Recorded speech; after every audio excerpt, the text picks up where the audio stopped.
earphone that has a microphone on it. That might solve the problem.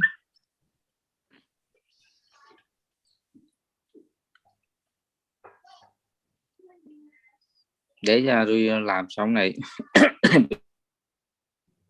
tôi chuyển qua cái ấy rồi tôi lấy cái điện thoại tôi gọi ông. Em phải ngồi điện thoại một lúc thì này mới qua được máy tính các anh ạ, tại vì đang ở chỗ làm. Chút nữa sẽ chuyển qua máy tính sau. Dạ. Xong rồi.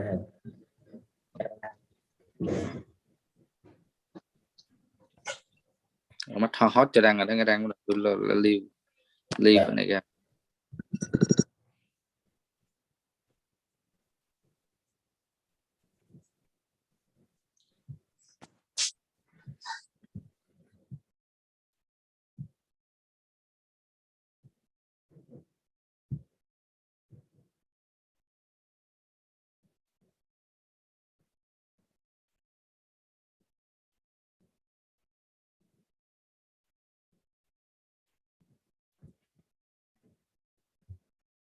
Cannot hear your video audio at your place.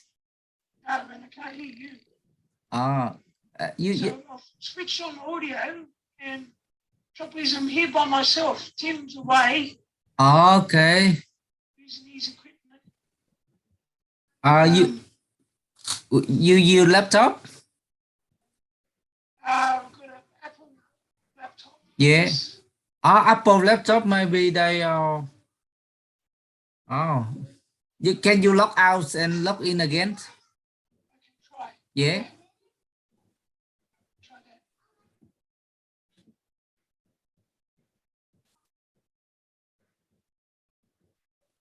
I'm sorry, just we practice and we had it right. Or you can use mobile phone.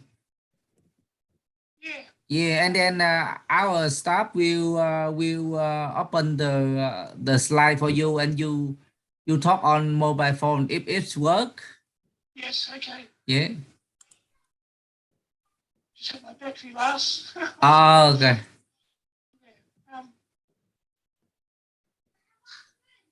Just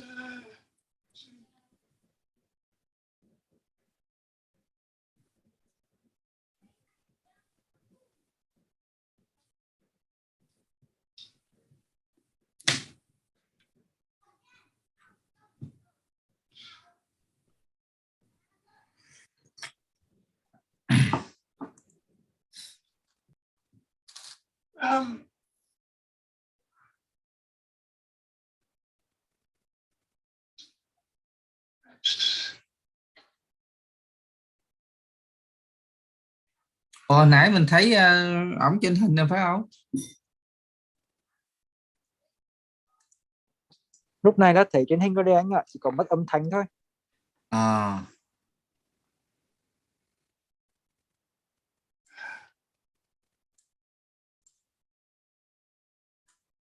We see your video.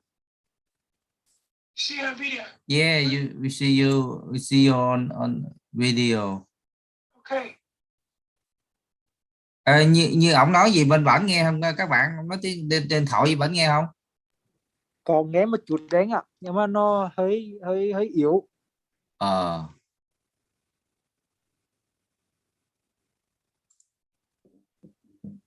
Ồ, như bây giờ out rồi phải không? Nhưng không out ra thì Dạ.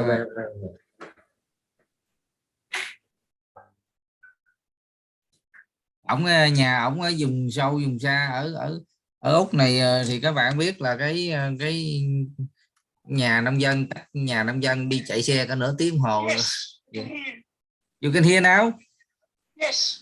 Good, very good. And you can show, yeah. Can you hear me? Yes. On the phone, I will turn off the phone first. Now I hear you on the phone. Let I turn off the phone. không vô được đó thì không vô được. Can you hear me? Rồi, Can you see me? Yeah, I can hear your voice now. And you turn You turn on the screen. Yep. The stream. Screen. Okay. Got me now? Yeah. Okay. Bạn nào turn on cái screen giùm ổng coi. Can you turn on the screen? The video. Video. You see on the right, you see the video.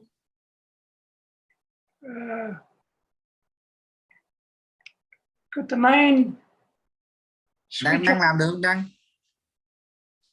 Anh Khang ơi, anh share giùm em nhé, hồi em còn chia nhóm nè. Ông bạn nào mở cái ấy giùm ổng lên coi, mở giùm cái video được không? Cái đó là tự thầy mở đó thầy ơi Kiền ơi. Mình không có mở giùm mà được Đức hả? ơi, Đức em giải thích Thôi chứ mình không có mở Okay, được. now we can see you now. Oh, good. Yes. Okay. Better? Yes, better. Excellent. Yes. Oh, sorry about that. Technical. That's trouble. okay. Yeah. Cool. Yes. We're here. And, yeah. Okay, today's I wish to thank Peter Randall. He's the hero of Australian organic rice farming in Murrami regions of New South Wales, Australia. And Peter and I met over 10 years ago, and we become a good friend. And Peter have run the operate the family farm for over 30 years. Only 8 Australian farmer grows organic rice in Australia amongst 800, for example.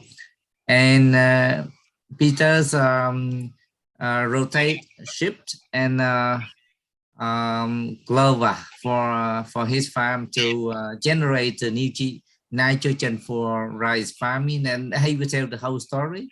And again, thank you, Peter, for your willingness to engage and to support the program and to share your experience with our participants. They are farmers and they are business and they are government officials from Vietnam. And we are looking forward to hear you. Thank you so much. Yeah. Thank you, Kian. Yeah. I'm only happy to help my organic farming friends in Vietnam. I wish them all the best. And I hope I can give them some ideas maybe, and some inspiration. Thank you. And Mr. Kang, he will translate your English to Vietnamese today. Kang, can you start, Kang? Yes. Hi, Peter. So today we'll be your translator. Yes, thank you. Yeah. Nice to see you. Yeah, I really love your presentation with a lot of pictures. Yeah. So I'm going to show you some story on my farm. If I can bring it up to see, can you see this? Yeah, I do show for you. So you don't Can you show it for me? Yeah. Can we show for you? Yeah. Okay.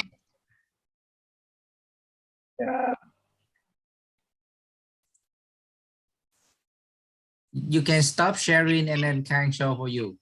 Yep. Okay. Yeah. Do you see that? Yes. Yep.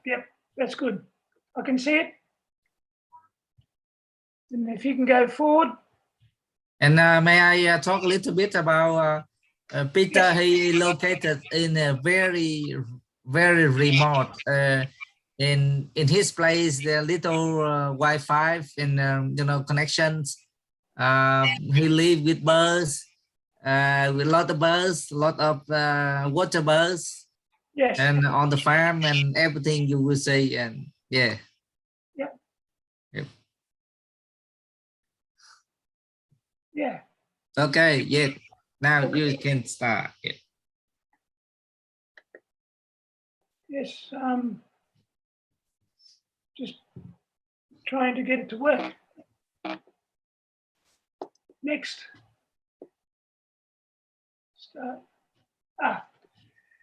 Well, for those who don't know Australia, we live here in a very big place, huge skies, and out here in the Riverina, where my farm is here at Murrami, it's very flat, as you can see in the distance there. We're on an ancient floodplain. Okay, I will change that for you, Peter. Yep. Yeah, so I will translate for you one by one when you move from one slide to another slide. Chào các bạn, thì ông Peter hôm nay ông sẽ nói về cái chuyên trại của ông. Thì ông cái bức hình phía trên màn hình đó là một phần của trang trại của ông. Thì ông có mô tả sơ sơ về cái trang trại của ông là nó có một cái nhìn thấy được cái bầu trời. Thì cái trang trại của ông là nằm ở cái khu vực là Murrami ở vùng New South Wales của Úc.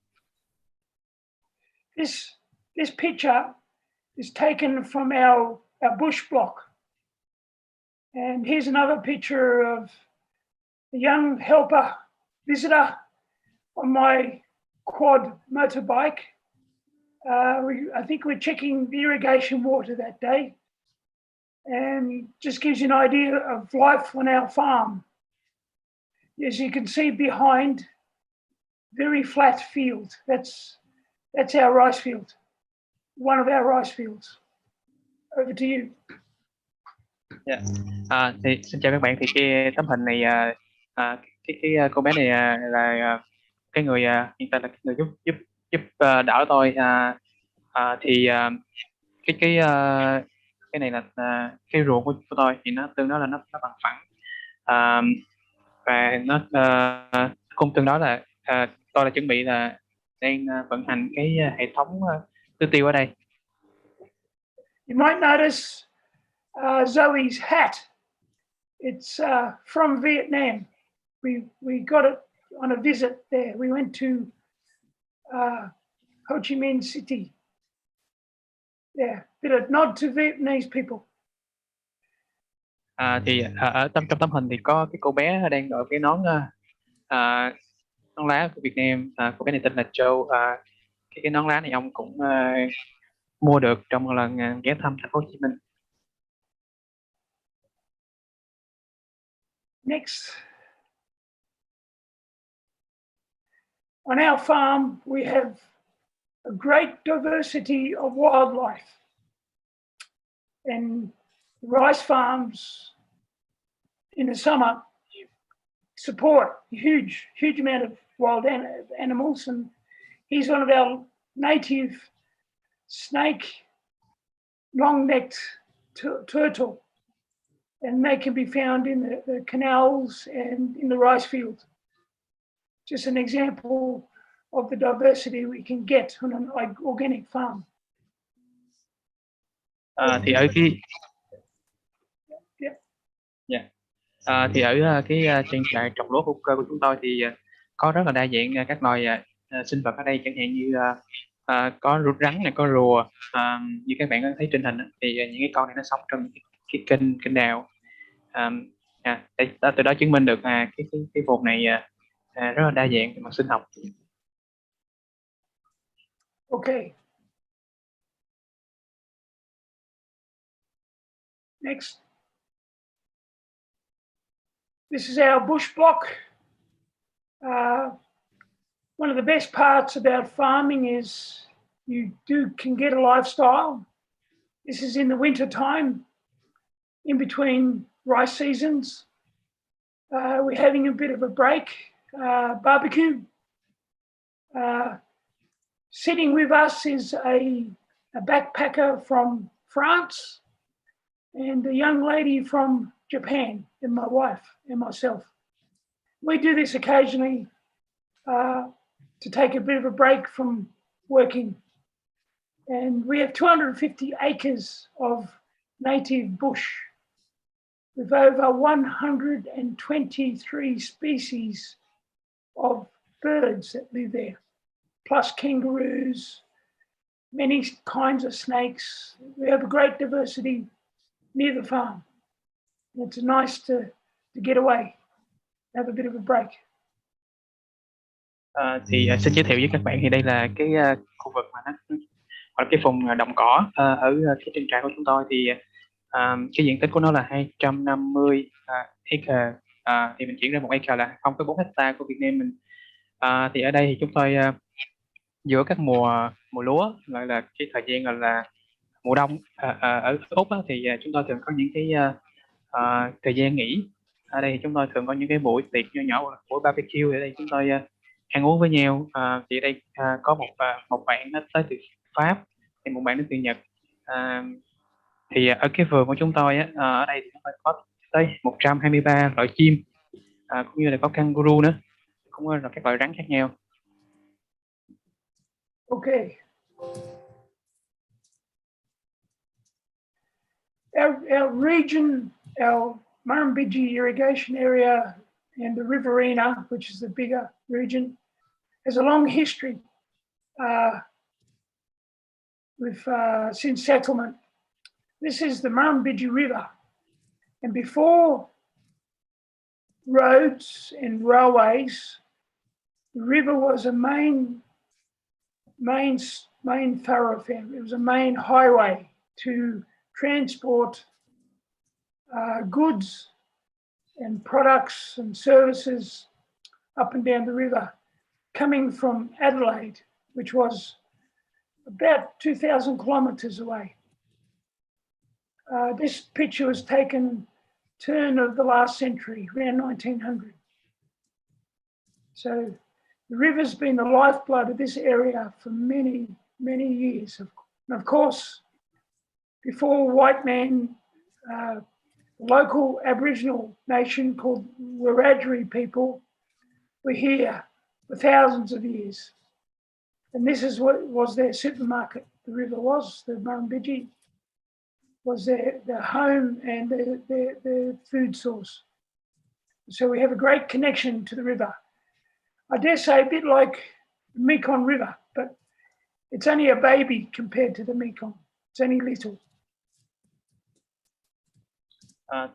Tấm hình ở bên trên đây là cái cuộc sông, cuộc sông Murrami.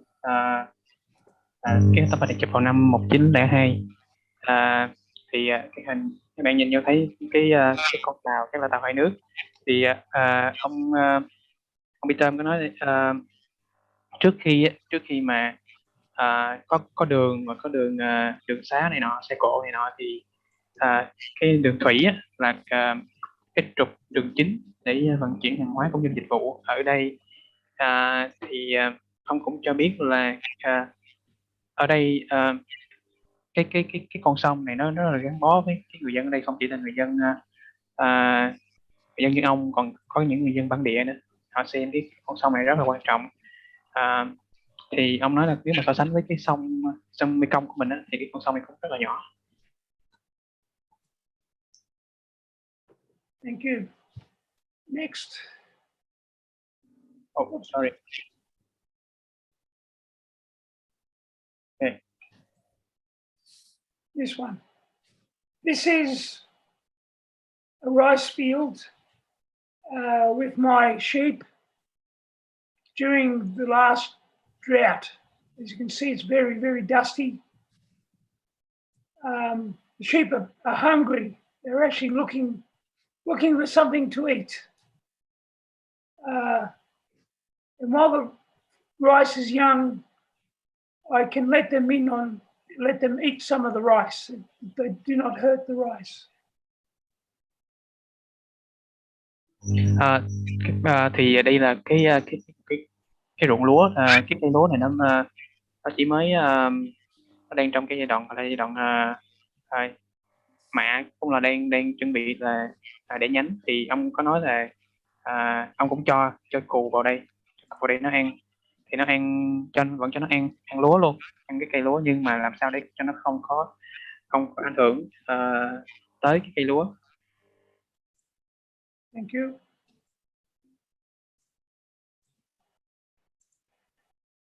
This picture gives you an idea of the size of our fields. On the right-hand side, you see a levee bank, which we use to control water The fields are broken up into sections. We call them bays. And here we have, this is in winter. This is actually oats. I don't grow oats all the time, but about every 2 to 5 years, I will put an oat crop in depending on my rotation. But it gives you an idea how flat it is. And a beautiful dark soil, it's a clay. And that's a healthy looking oat crop. No weeds. Over to you. Dạ. Thì trong hình đây là một cái ruộng trồng cây yến mạch của ông. Thì ông cũng nói là cái cây yến mạch này ông trồng như là khoảng từ 2 tới 5 năm mới trồng một lần. Nó tùy thuộc vào cái quy trình là đun canh của ông. Thì cái tấm hình này mục đích ông cũng muốn chia sẻ về cái đất của cái đất cấu trúc đất ở đây là cái đất đen ở đây. Thì bên cạnh đó thì nhìn bên tay phải này cũng thấy là một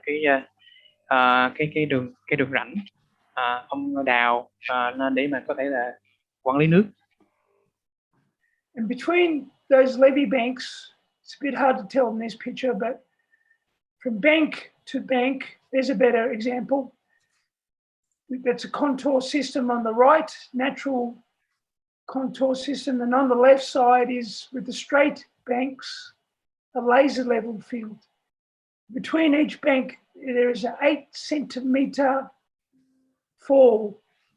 So from one side to the other, the land drops 8 centimeters. So it goes down in steps. So the water runs downhill. You can see tree lines that we use for habitat, plus a screen to protect the farm from spray drift from my neighbours, and shelter.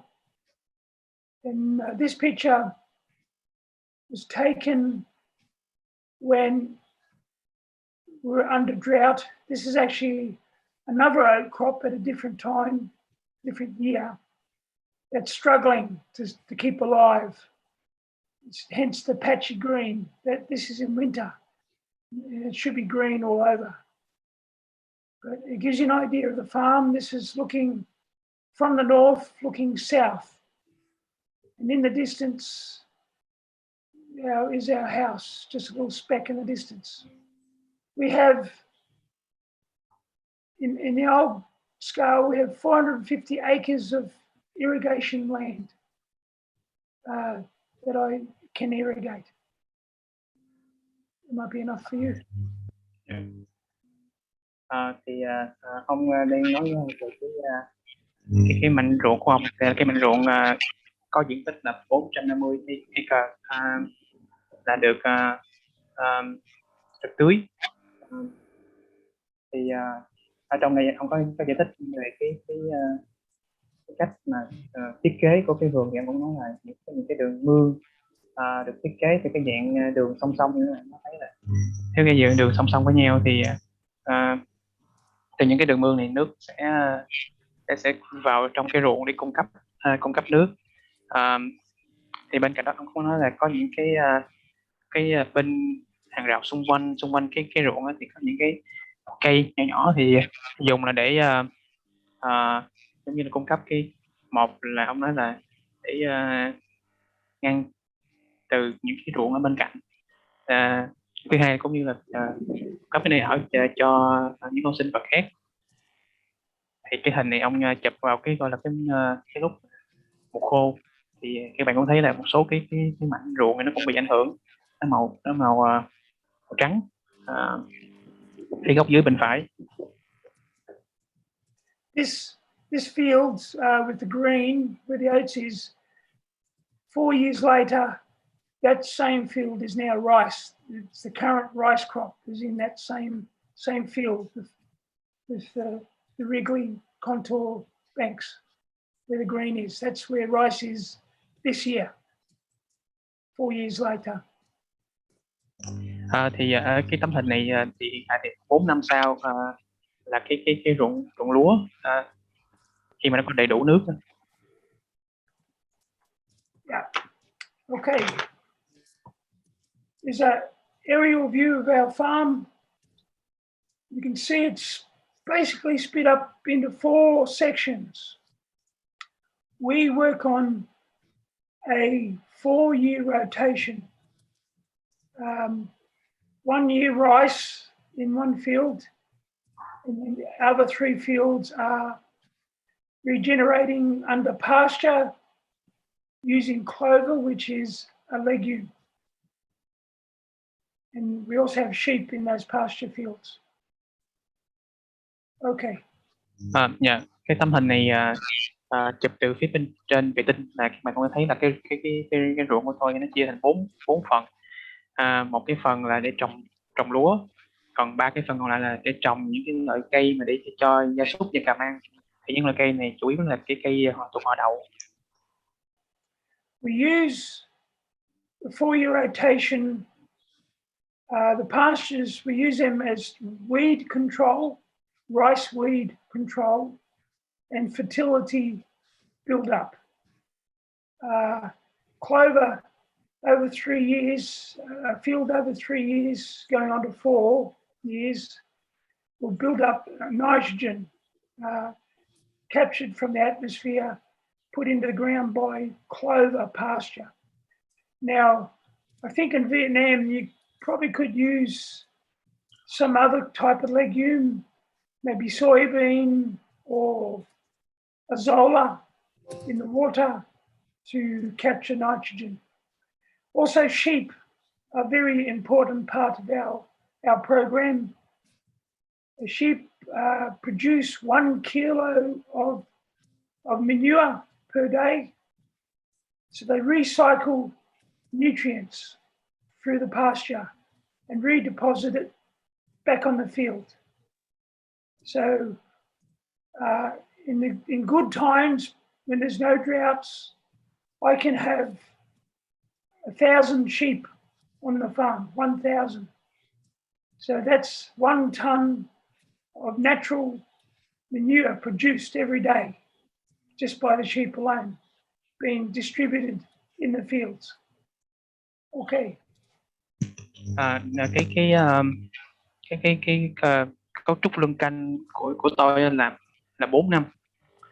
Thì ở đây thì cái mục đích mà chúng tôi luân canh như vậy là để thứ nhất là để kiểm soát cỏ dại, thứ hai là để cải thiện cái dinh dưỡng trong đất. Thì đây chúng tôi có sử dụng cái cây là cây cỏ 3 lá, cây Clover để mà có thể là cung cấp đạm vào trong đất. Thì ông cũng có nói là Việt Nam mình cũng có thể trồng những cái loại cây cung cấp đạm, chẳng hạn như là cây đậu nành, hoặc là nếu mà có thể trồng cây bèo hoa dâu. Thì ông nói là ông có nuôi cừu nữa. Cái cừu rất là quan trọng ở trong cái cấu trúc cái hệ thống này, bởi vì con cừu nó sẽ trả lại đất khi nó ăn cỏ, nó ăn cái họ đậu này, cái cây cỏ ba lá này, thì nó sẽ trả lại dinh dưỡng của đất. Thì ông nói là một con là cho 1 ký phân một ngày, thì ở trong ruộng của ông là có 1.000 con, tức là mỗi một ngày thì có 1.000 ký, tức là 1 tấn phân cừu nó thả vào đất, trả lại đất. Sheep also contribute to the biology of the soil, which is very important because they ruminants, they have their own natural biology system to digest their food, and they contribute to the biology of the soil and help support a good, healthy soil. Thì ở đây cái vai trò của con cừu đây, ông nói đó là nó sẽ tiêu hóa được thực vật, sau đó nó trả vào đất. Thì cái phân này nó sẽ cải thiện được cái cấu trúc sinh học, cái đặc tính sinh học của đất, giúp cho đất tốt hơn. Okay, next. There you can see example of a rotation. 1 year rice at that same time. So in 4 years' time, we'd be at number 4. for rice. We rotate around the farm, resting the fields as we go and building fertility. Okay. Thì các bạn cũng có thấy được về cái cấu trúc của cái việc luân canh. Ở đây là có lúa và sau đó là trồng các cây thức ăn dành cho gia súc. Thì cái lúa nó sẽ mỗi một năm nó sẽ di chuyển từ vị trí 1, vị trí 2, vị trí 3 và vị trí 4 để nó có thể là thay đổi cái khu vực. Very important to rotate for weed control and disease control with your rice.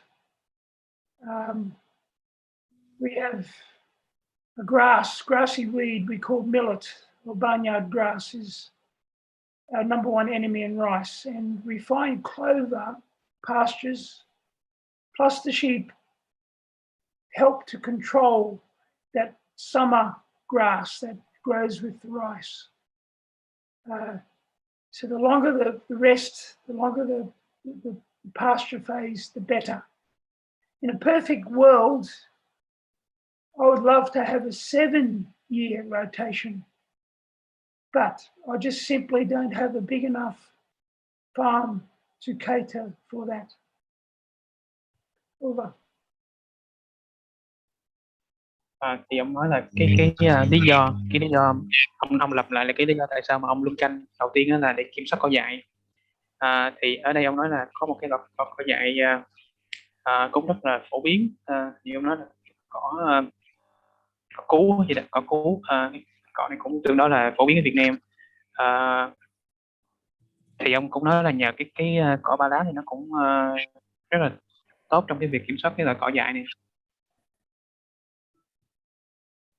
Okay. Next.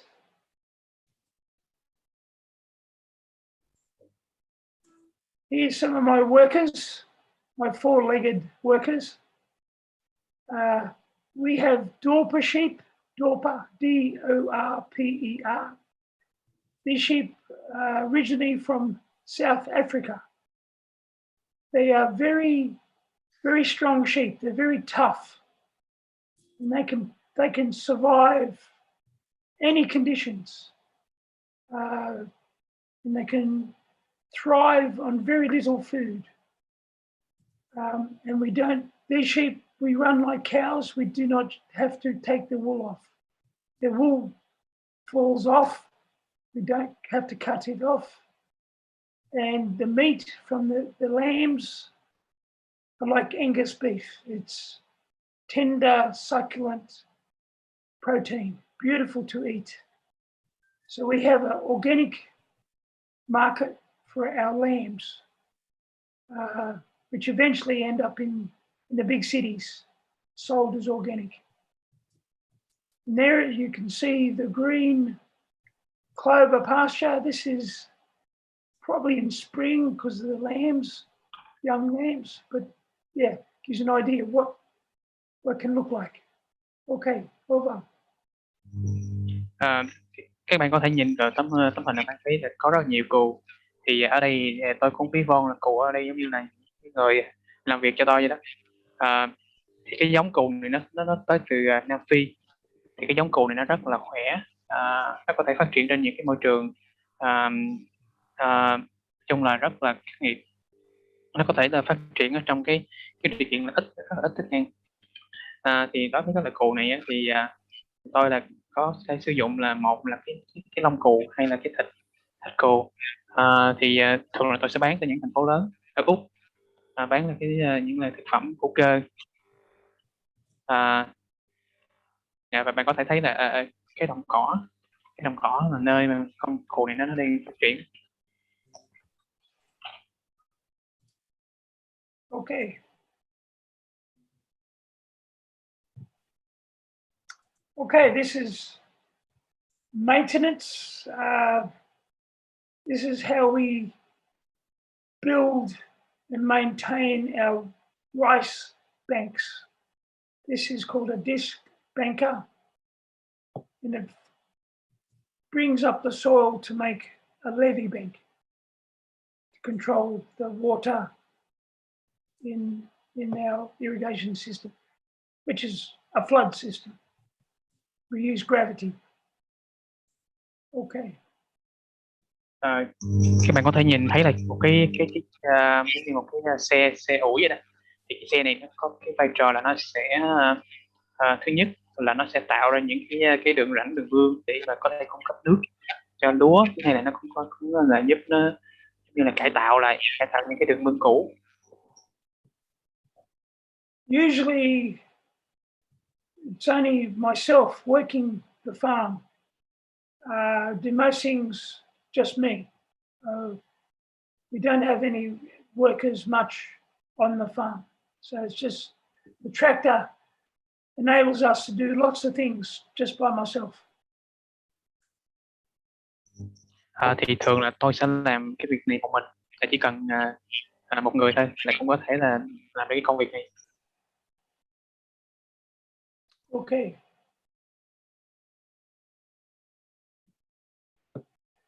Okay, this is seeding rice time. This is how we seed our rice. Is we use this machine on the right. It's a direct seeder. Now, depending on the season, it's springtime when we sow. That's been the clover pasture, but it was too tall, too high. So I've actually cut that with a mower. I've actually cut the clover down, then sowed straight into the field. We seed at 130 kilograms per hectare of dry paddy seed. And the sheep are in the field at the same time. So the next picture will show you a bit more clearer how the machine looks. Khi bạn nhìn vào tấm hình này, các bạn có thể thấy là bên tay phải là một cái máy cái xe dùng để là gieo hạt lúa trực tiếp vào trong đất. Thì nó cũng tùy thuộc vào cái mùa vụ. Thì nếu mà cái mùa vụ trước là cái cây cỏ ba lá thì cây này nó cũng sẽ rất là cao. Thì thường là trước khi gieo hạt thì ông sẽ cắt nó xuống, tỉa nó xuống, sau đó bắt đầu mới gieo hạt. Thì thường ông sẽ sử dụng khoảng 150 kg hạt giống là 1 hectare. Some years, here's the machine. This is called a triple disc sod seeder made by Duncan. And the seed falls down those rubber tubes, and the discs cut a line, cut in the soil, which the seed drops down. And we seed roughly a centimetre under the ground. Okay. Okay, so can you repeat again the depth of the seed when it fall into the hole again? I missed that. And I can sow a field, say 100 acres. I can do that in 2 days by myself. Thì ông chiếu cận cảnh một cái hình gọi là cái bộ phận gọi là gieo hạt vào trong đất. Thì ở đây nó có những cái đĩa này nó sẽ có vai trò là nó sẽ cắt cái đất ra. Và sau đó khi đất nó bị cắt thì là cái ống dẫn hạt giống á, là cái ống giống như cái ống tiếp vậy đó. Mình có thể thấy là nó bắt đầu nó dẫn xuống và nó thả vào cái chỗ đất mà nó đã được cắt ra. Okay.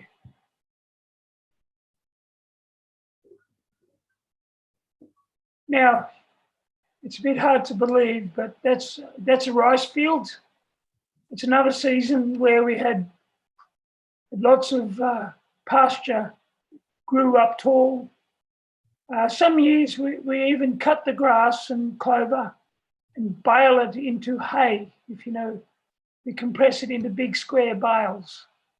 But this year I didn't, and you can see the lines with the tractor tractor wheels have gone. And yes, that is a rice field, believe it or not. Okay. Khi các bạn nhìn vào cái tấm hình thì bạn thấy là rất là nhiều cỏ. Thì cái hình này lúc là tôi là không có cắt cỏ, chúng tôi để vậy luôn. Rồi tôi gieo cái hạt lúa trực tiếp vào ở trong cái cánh đồng. Thì tuy nhiên có những năm mà chúng tôi sẽ cắt cái cỏ này. Các cái cỏ này chúng tôi sẽ làm thành những cái cuộn, chúng tôi làm thức ăn cho gia súc, gia cầm. Tuy nhiên thì trong cái hình này chúng tôi không có cắt, chúng tôi gieo trực tiếp cái hạt lúa vào trong những cái bụi cỏ này. The thing to remember is we live in a temperate climate. We have 4 seasons. We have cold and hot, and winter and summer, and then we have autumn and spring. And the pastures like to grow in the winter and spring, and they die in the summertime. It gets too hot. So it works in well with the rice. Rice is a summer crop. It likes heat. So when it's sowing time, the clover and the grasses are ready to die. They're happy to die. And so it allows the rice to grow. And all that dry matter, all that vegetation eventually will break down when there's water in the field and add to nutrition. Okay. Thường thì ở cái khu vực của chúng tôi là gọi là khu vực ôn đới, thì nó có sẽ 4 mùa là xuân, hạ, thu, đông. Thì chúng tôi là thường trồng cái cỏ và cũng như là để làm thức ăn gia súc. Thường là vào mùa đông và mùa xuân thì những cây này nó sẽ phát triển cho tới mùa hè. Mùa hè bắt đầu là chúng tôi sẽ chúng tôi có thể là cắt đi, hoặc là có thể là cái cây này nó tự nó chết đi. Thì bắt đầu từ thời gian này chúng tôi sẽ tiến hành là trồng lúa và cho nước vào. Okay. Next. Here's a really good example of clover. There are many different kinds of clover we grow, and I like to have a diversity. I like to grow many kinds because some will do better in one season than another season. And this particular clover is called balancer clover, and it's happily capturing nitrogen from the air atmosphere and putting it directly into the ground. And clover like that, sometimes I'll just cut it and make hay. Makes beautiful hay. And of course the sheep love it. They think it's like chocolate. They really love it. Okay. Thì tôi cũng có đề cập khi nãy là tôi cũng có trồng cây cỏ ba lá. Thì đây là cái cỏ ba lá thì có rất là nhiều giống ở đây, rất là đa dạng. Thì cái vai trò của cỏ ba lá đây là nó sẽ nó lấy cái đạm từ trong không khí và nó cố định đưa vào trong đất. Thì chúng tôi cũng thỉnh thoảng chúng tôi cũng có cắt cái loại cỏ này đưa vào làm thức ăn cho gia súc, cho gia cầm ở đây. Okay. Here's some rice growing up through the pasture. You can see the row and a little bit of clover on the left. That's still alive, not died. But that's what I call a perfect system for rice in my organic system. Thì các bạn có thể thấy là có những cái hàng lúa nó đang lớn lên ở giữa những cái thân rơm rạ của cái cỏ ông trồng trước đó. Bên cạnh đó bên tay trái thì bạn thấy là những cây cỏ ba lá nó cũng đang phát triển lên, nó đang phát triển. we don't get much rainfall in summer during the rice season.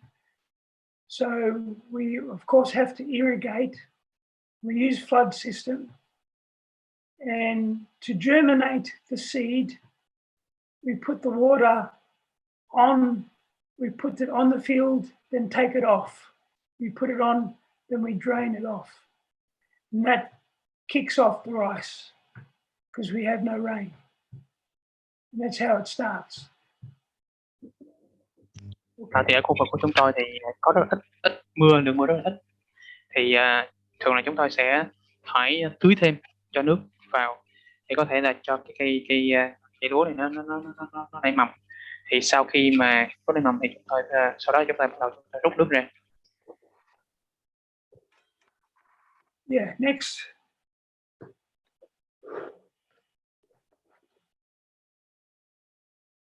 Another picture of aquatic sheep in a rice field. Rice is emerging.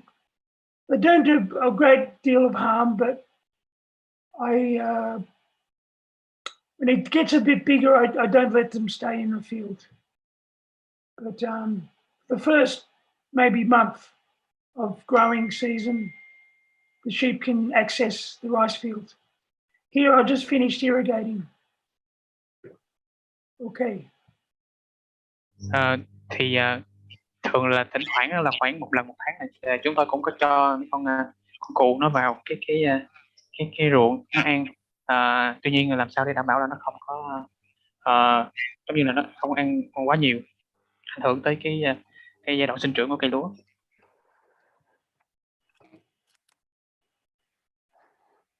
Okay. Next. Just another view of the rice field. You can see some clover, the green with the rice coming up through the water, and the grassy starting to break down in the field. Just gives you an idea what it looks like. To a conventional rice farmer, that looks scary to a chemical farmer. To them, it looks too messy, but in an organic system, to me, it looks okay. Thì các bạn cũng có thể thấy đây là cái ruộng mà tôi cho nước vào. Thì cây lúa bắt đầu nó mọc lên rồi. Chúng ta vẫn còn thấy những cây cỏ ba lá đang phát triển, và cũng như là cái cỏ bên cạnh. Hi Peter. Can you repeat again when you compare between conventional and organic? I missed that point. Can you repeat that again? See, a conventional farmer would have killed all the grass using Roundup or ploughed the field here in this region. So there wouldn't be all that vegetative matter, all that grass and the water and the clover. They would panic if they saw that. But in an organic system, the natural system, it's no problem. When that breaks down, it doesn't cause any trouble because we have a good biology in the soil. Okay. Yeah. Thì ông có nói là đây là cái cách làm đối với cái người trồng lúa hữu cơ ở đây, thì người ta chỉ cần cho nước vào thôi thì người ta phải kiểm soát được cỏ dại. Tuy nhiên mà đối với những người nông dân vô cơ thì người ta sẽ sử dụng chẳng hạn như ông nói là ở đây là cái thuốc rau đắp cũng như người glyphosate của mình vậy đó, để người ta kiểm soát cỏ dại, hoặc là thứ hai là người ta sẽ cài bừa để mà ta kiểm soát cỏ dại. Conventional chemical farmers, the most common method of seeding their rice is using aeroplanes. What they do is they plough the field down to a fine tilth, after ploughing. Then they spread out nitrogen fertilizer on the field, and then they fill up the field with water and insecticide and herbicide chemical. So you can imagine a ploughed field, underwater, so it's muddy. And then with the aeroplane, they pre-soak the rice seed with water and insecticide for 24 hours to get it started, get it germinated. Then they place that seed into a crop duster aeroplane and then fly that over the field, dropping the seed directly through the water onto the mud. And that's how a lot of conventional chemical rice is grown in this region. Over. I hope that's not too much. Yeah, it's okay. Thì ở đây cái người nông dân mà vô cơ thường người ta sẽ làm cái cách là người ta sẽ lái máy bay, người ta gieo hạt vào trong đất. Sau đó người ta sẽ tiến hành người ta cày xới, người ta cho phân đạm vào, sau đó là cho nước vào, và sau đó tiếp theo là áp dụng, người ta sẽ tiến hành phun hóa chất diệt cỏ ở trên đó xuống cái ruộng. Okay. Small wildlife in the rice field. This is ibis, a native bird. They're looking for invertebrates, little critters that live in the soil. Some may harm the rice, but usually they just take advantage of the water in the field. Farmer's friend, we call them. Eating up insects. Yeah. Eating insects. Yeah. Cái hình ảnh này là hình ảnh của những cái con chim gọi là chim cò ibis, nó là ibis. Con này nó gọi là chim ở ngay tại đây, con chim địa phương, chim bản địa của cái khu vực này. Thì ông nói là chủ yếu là nó sẽ ăn những cái loài giáp xác ở trong nước. Tuy nhiên thì nó cũng có ăn lúa nhưng mà không có ảnh hưởng nhiều. Thì cái người nông dân ở đây người ta xem cái con chim này giống như là người bạn của người nông dân. Okay. Here's an example of how we control the water in the rice field. Just using a plastic sheet across a channel. I'm not sure what you guys do in the Mekong. It's a very simple way of doing it. Other farmers use concrete checks, but this is simple and easy. The Egyptians were using this 3,000 years ago, this system. So yeah, so we control the water. It's coming into the field through our irrigation system. There's a company called Murrami Irrigation who we have to buy the water off. And it comes into the farm 24 hours a day during rice season, 7 days a week. Ở đây là cái hệ thống tưới tiêu của ông. Thì ở đây ông sử dụng là một cái miếng vải bằng, nói chung là bằng cái nhựa đó, để mới có thể là như là để kiểm soát nước, giống như là để ngăn giữa những cái ruộng này với ruộng kia, hoặc là ngay cái đường dẫn nước vô. Thì em nói cái cách này nó cũng tương tự như ở đồng bằng sông Cửu Long, cũng rẻ, nó cũng không cần phải sử dụng tới xi măng hoặc là những cái cách khác, nhưng mà mình cũng có thể làm được. Thì em cũng nói là ở đây cái nước là ông phải mua từ công ty, nó gọi là Murrami vậy đó. Ông nói là cái công ty họ sẽ cấp nước cho ông là 24 tiếng một ngày mà cả tuần, để ông cung cấp nước cho cái ruộng của ông. Okay.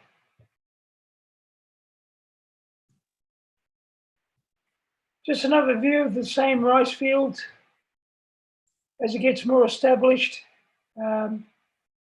pasture tends to break down, rot away, and the rice tends to take off. And in the distance is my boundary.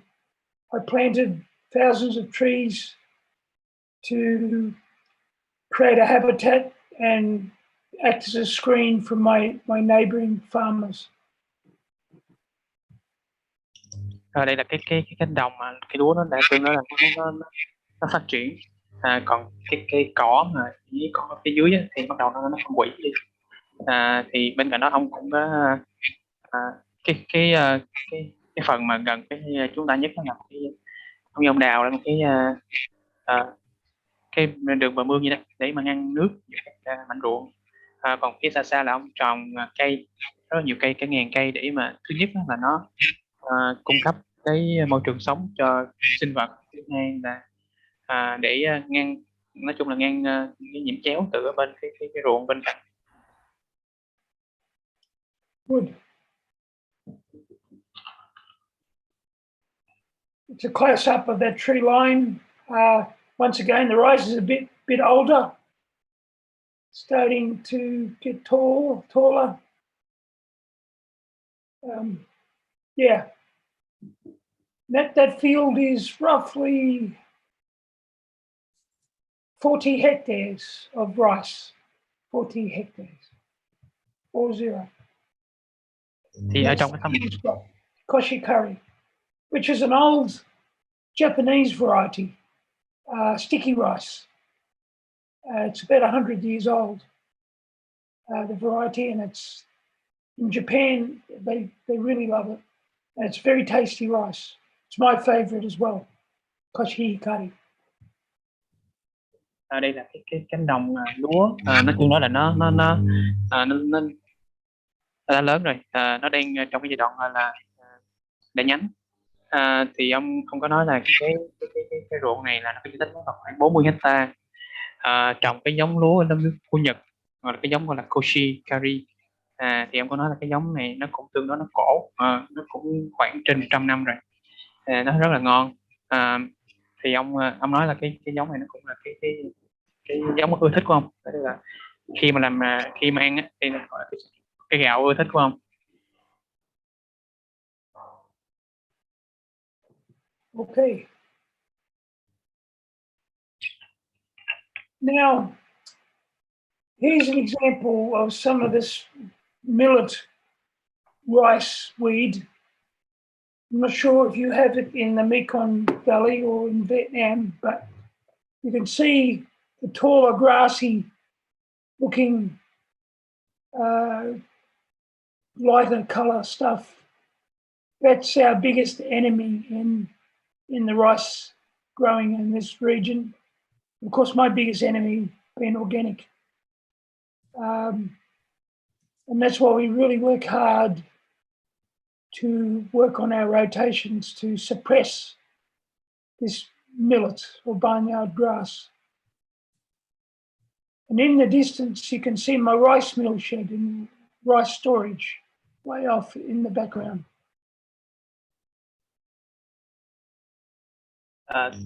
Cái hình này các bạn thấy là cái ruộng lúa, mà trong cái ruộng lúa này nó có cỏ, nó nằm ở phía xa, các bạn có thể thấy. Thì cái cỏ này, nãy ông nói lại là cái cỏ này, cái tên của Việt Nam là cỏ lồng vực nước. Cái cỏ này ông nói là nó cũng tương tự như Việt Nam vậy đó, nó rất là phổ biến ở Việt Nam. Thì nó nói chung là ông nói là cái cỏ là một trong là cái vấn đề nghiêm trọng nhất ở trong cái canh tác hữu cơ. Thì ông nói là ông sử dụng cái hình thức là luân canh để mà ông có thể giảm được cái hiện tượng này, cũng như là giảm cái hiện tượng là cái cỏ nó tích tụ ở trong đất. Okay.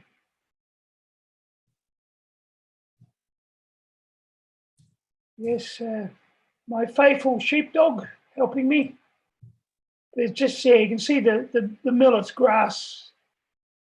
It's not a bad problem when it's like that, but when it grows taller, it can really stop the rice. It can crowd it out and drown it, which is not good for the crop. But here it's not too bad. I can live with that, but if it gets worse, it affects the yield. Thành cái cỏ này nếu mà trường hợp nó thấp thì nó sẽ không có vấn đề gì. Tuy nhiên nếu mà nó phát triển quá cao đi thì nó sẽ ảnh hưởng tới cái năng suất của lúa.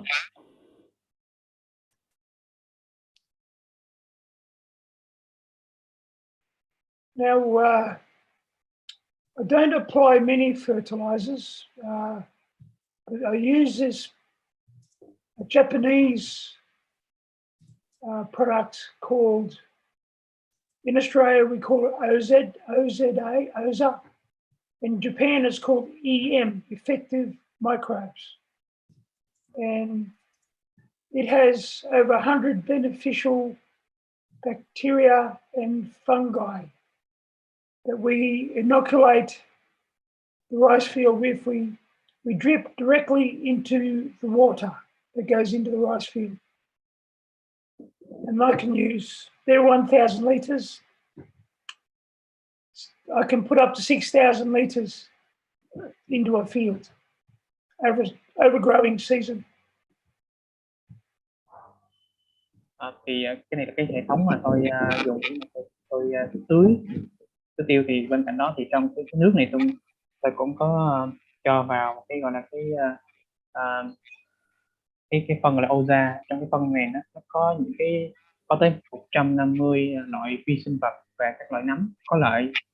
Thì tôi sẽ cho trực tiếp vào nước này nó sẽ đi thẳng theo cái hệ thống và nó sẽ tưới trực tiếp vào trong ruộng. Okay. Here we have an example of by being organic, we look after the biodiversity of the field. Australia, we are very lucky not to have many rice pests, insects. We have a few, but not many compared to, say, Vietnam. But what few problem insects we have lots of good predators. And here are an example, dragonflies. And this is flowering rice. And there's one pest that can attack our fields. It's called army worm, a caterpillar that can cut off the stalk, the head of the rice. But in my situation, I rarely ever see those caterpillars, where other farmers, the chemical farmers, might have to use a spray, insecticide. They would use an aeroplane to fly on insecticide. But in my situation, I have many friends that help me, natural predators. Thank you. Thì ở trong cái ruộng của ông thì nó có rất là nhiều những cái loại côn trùng mà đa phần là côn trùng có lợi. Thì ông cũng so sánh ở Việt Nam thì ở Úc thì những cái loại sâu hại nó ít hơn ở Việt Nam, ít hơn ở Úc tức là nó ít hơn so với Việt Nam mình. Thì ở trong hình là cái loại là chuồn. Thì ông cũng nói là ở đây cái loại chuồn này nó cũng có cái vai trò trong cái việc kiểm soát cái loại sâu gọi là sâu xanh mùa thu đấy. Trong cái sâu gọi là sâu xanh thu, cái con sâu này nó sẽ cắn cái đọt cái lá phía trên của cây lúa. Thì ông cũng có nói là nhận cái con này thì nó cũng kiểm soát rất là tốt trong cái vườn của ông.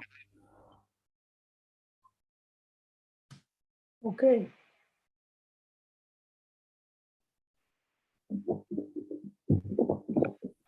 Tadpole, lots of frogs in the rice fields, lots of frogs. Another example, just no chemical. Okay. Đây là cái hình ảnh về cái con nòng nọc. Cái con là thì ấu trùng của con tết hoặc là con cóc. Thì ông cũng nói là cái loài này nó rất là nhạy cảm với hóa chất bảo vệ thực vật. They would eat mosquito larvae, the frogs and the tadpoles. Stop the mosquito. Thì cái con nòng nọc này nó sẽ ăn cái con ấu trùng của con muỗi. Thì từ đó thì nó sẽ cái số lượng muỗi thành trùng nó sẽ ít đi. Okay. Native fish come from the river. They're just more example of healthy soil, healthy field. Thì ở đây là cái loại cá mà là cá bản địa ở đây, chứng minh được là khi mà con cá ở đây nó chứng minh được là cái ruộng này nó rất là sạch, cũng như đất đai này nó cũng rất là sạch.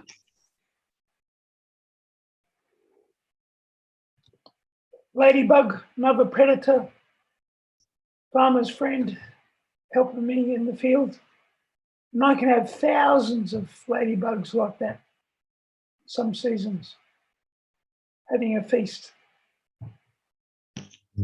Đây là hình của cái con bọ, gọi là con ở tiếng Việt Nam mình gọi là cái bọ cánh. Okay, sorry. Đây con loại bọ mà nó có thể nó cái hình trùng, cái ấu trùng của nó có thể nó ăn rất là nhiều cái sâu non. Thì ông cũng nói là nó có rất là nhiều, ông nói tới hàng ngàn cái con bọ này ở trên cái ruộng của ông. Okay. Here we are coming up to harvest time. That looks like koshi ikari, sticky rice. Yeah. Đây là cái hình cái bông lúa của cái giống koshikari. Đây là cái giống lúa giống nếp, không gọi là giống cơm nếp của Nhật.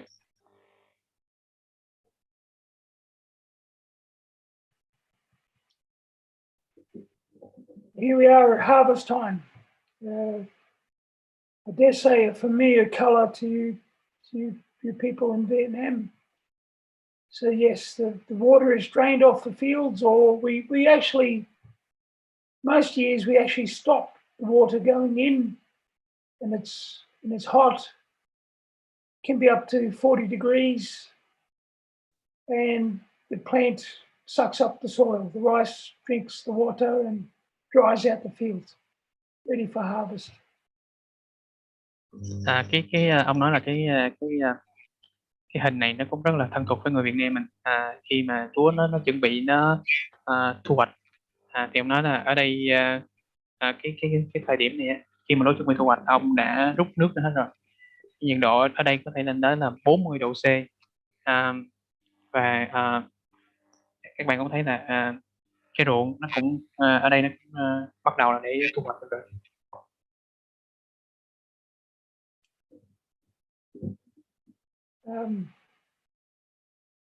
It doesn't look real thick there, but I think this is just on the edge of a field. It's usually much thicker, more heads.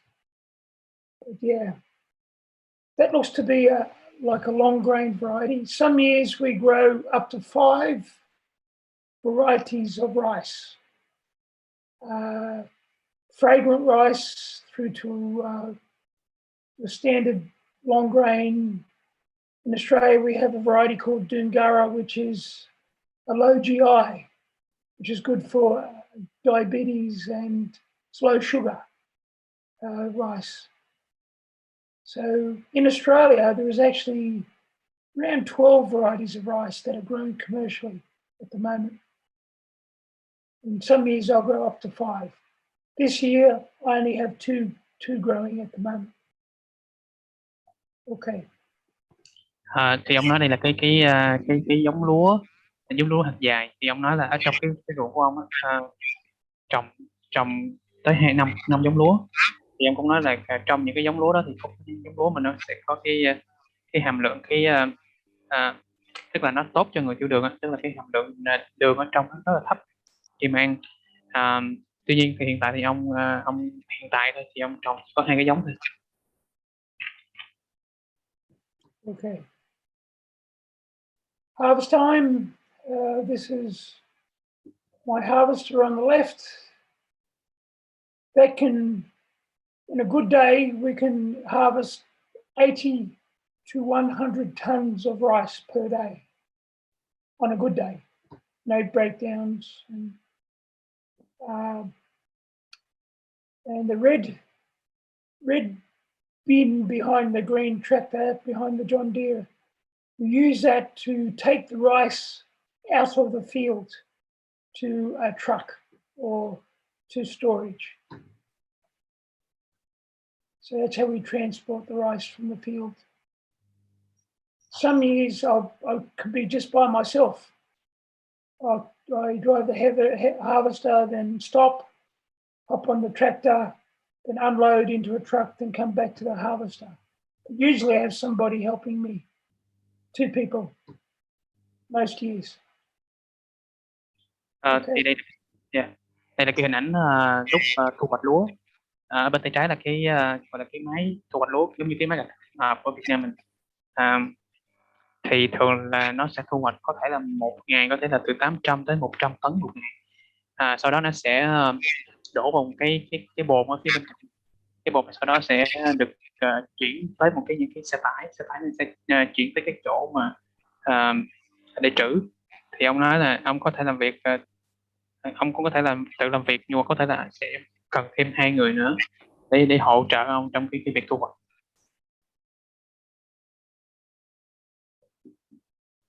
He's my helper. He's actually one of the benefits of being organic is we're a member of a program called Willing Workers on Organic Farms, called WWOOFing. And that's an international organization in 11 countries. And it's a cultural exchange. These people, here's Zach, he's from Germany. And he's from a city. He's never been on a farm. And we taught him how to help me on the farm. And he comes and helps. And for food and a room, he exchanges his labor. And through that, we've made many, many friends from around the world. You have to be 18 to 80. We've had people all ages come visit the farm and stay. We've even had families come and stay, mother, father, and 3 kids come live with us for maybe 2 weeks or 2 months, it depends. And from the year 2000, we've had over 250 visitors from around the world come and stay on the farm through the WWOOFing program. So it's www.woof.com, and you can join or travel around the world. That's pre-COVID, of course. A little bit more difficult at the moment, but that'll go one day. We'll be back to travel. Okay. Thì ông có nói là cái thú vị của làm nông dân hữu cơ đó là sẽ gặp được rất là nhiều nông dân hữu cơ khắp nơi trên thế giới. Thì ông hiện tại cũng đang có tham gia một cái tổ chức nông dân hữu cơ thế giới, nó đọc là WWOF. Thì trong cái tổ chức này ông cũng nói là những người nông dân họ sẽ tới với nhau, họ gặp gỡ với nhau từ các quốc gia trên thế giới, họ chia sẻ với nhau về kiến thức, về văn hóa. Thì có thể là ông cũng sẽ chia sẻ về cái thực phẩm ông có, và cái chỗ nghỉ ngơi chỗ ông có cho người ta, hoặc là người ta sẽ cho mình những cái thứ khác. Thì ông có nói là người ta có thể tới ở với gia đình hoặc ở một mình, có thể là ở 2 tuần 2 tháng. Thì ông nói là trong năm 2000 gì đó, ông nói là có trên 200 cái như là những cái người ta tới, người ta tham quan, người ta nghĩ lại.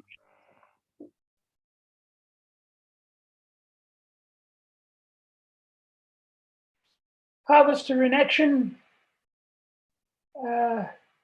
That's a pretty good rice crop there. By organic standards, about, I would estimate 7 to 8 tons per hectare of rice.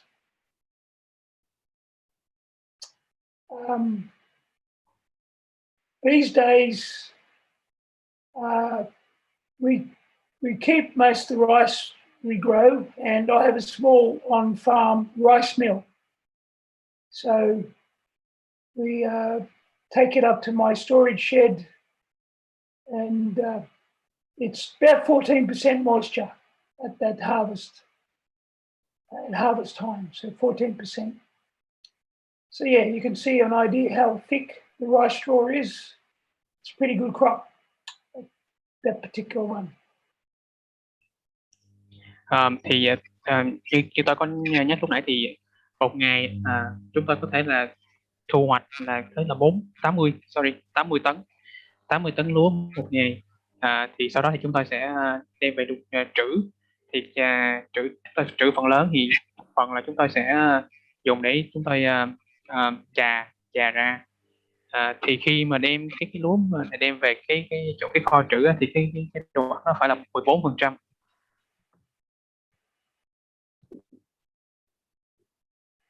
It's another harvest,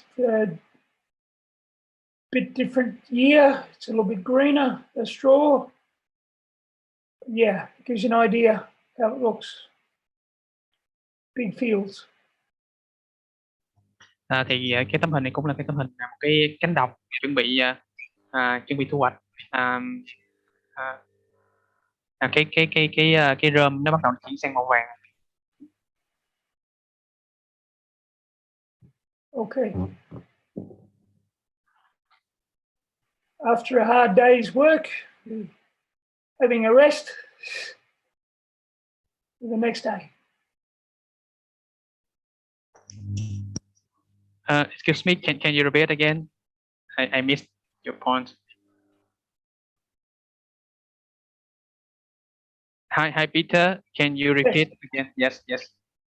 Just having a rest at the end of the day, ready for the next day. Okay. Thì cái tấm hình này ông chụp là nói chung là cuối ngày rồi, bắt đầu đang chuẩn bị về nhà để chuẩn bị cho ngày tiếp theo. Here's one of our silos. This one will hold 30 tons of rice, and I have two of those silos which are portable. They're on wheels. We can take them anywhere in the farm and store dry rice till we need it, or any other grain. Sometimes we put oats in those silos as well. That's harvest finished. End of harvest. Thì sau khi mà chúng tôi thu hoạch xong, chúng tôi sẽ có thể là cho lúa hoặc là có thể là yến mạch vào trong những cái bồn này. Cái bồn này có thể là chứa tới 30 tấn lúa hoặc 30 tấn yến mạch.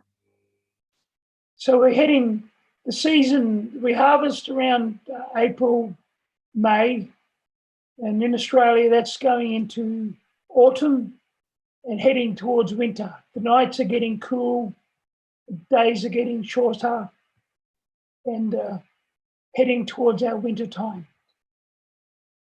So yeah. Thì thông thường là chúng tôi sẽ thu hoạch là vào tháng 4, tháng 5. Thì đây là cái thời gian là mùa thu rồi. Mùa thu nó đang bắt đầu chuyển sang mùa đông. Bắt đầu là cái thời gian ngày nó sẽ ngắn lại. Mùa đông cái thời gian đêm nó sẽ dài ra.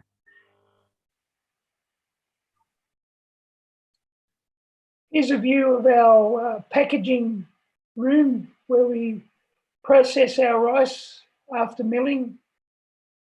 The green machine at the front is what we call a colour sorter. That uses two cameras to look at every grain of rice that we mill, and they're looking for stalks, sticks, anything that shouldn't be there is rejected. So we end up with a very safe, finished product to go in the packaging. This is climate-controlled room, air-conditioned. Thì đây là cái phòng mà tôi gọi là cái phòng sơ chế và chế biến. Ở đây thì chúng tôi có cái máy, nếu mà nhìn bên tay phải, các bạn thấy nhìn tay phải, cái máy màu xanh ở đây. Đây là cái máy gọi là cái máy để bắn màu. Thì cái máy này sẽ có hai camera, để nó sẽ nó lọc ra những cái hạt và những cái vật nhỏ nhỏ ở trong hạt lúa ra, để nó đảm bảo rằng khi mà cái sản phẩm cuối cùng là nó phải an toàn, nó hoàn toàn là chỉ là gạo thôi. Cái phòng này là cái phòng là nó sử dụng cái máy điều hòa.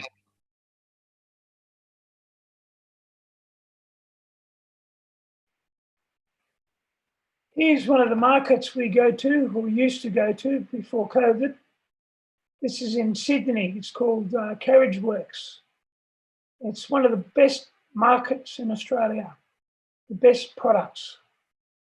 And there we see Australia's top chefs and restaurants go to these markets and purchase their goods. And on a good day, there could be between 8 and 10,000 people on a Saturday morning that visit that market. Thì thông thường là chúng tôi trước cái dịch Covid thường là chúng tôi sẽ tới đây để chúng tôi bán cái sản phẩm của mình ở đây. Cái gọi là cái chợ này gọi là cái chợ Carriage. Cái chợ Carriage. Thì ở đây ông nói là cái chợ này nó có rất là nhiều cái điều đặc biệt là cái chất lượng nó rất là tốt nhất luôn. Thì ở đây có những cái đầu bếp mà gọi là đầu bếp nổi tiếng nhất của Úc. Họ tới đây họ đi tìm những cái nguồn nguyên liệu, họ mua về để họ sơ chế chế biến những sản phẩm.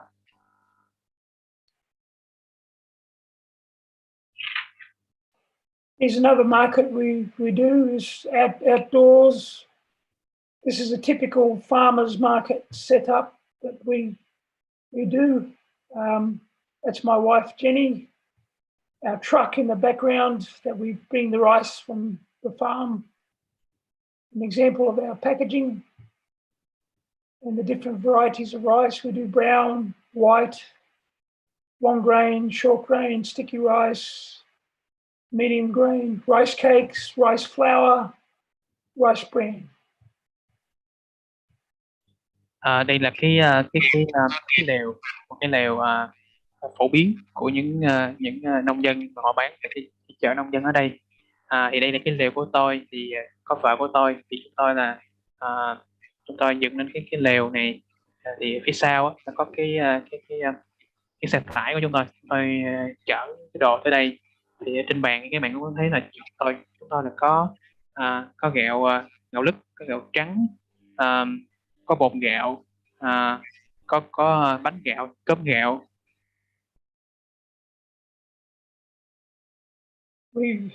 There's an example of we find the markets very good for feedback. We speak directly with the customers. They tell us what they like and what they do not like. And the big one they were keen on was eco packaging. Less plastic, the better. These packets can be compostable. They can break right down to nothing. Cái điều quan trọng khi mà chúng tôi tham gia cái chợ nông dân ở đây là chúng ta có thể nhận được những cái phản hồi từ khách hàng về cái điều mà họ thích, cái điều mà họ không thích. Thì trong đó có một cái điểm đó là họ rất là thích cái bao bì, nó thân thiện với môi trường, nó có khả năng phân hủy sau khi sử dụng.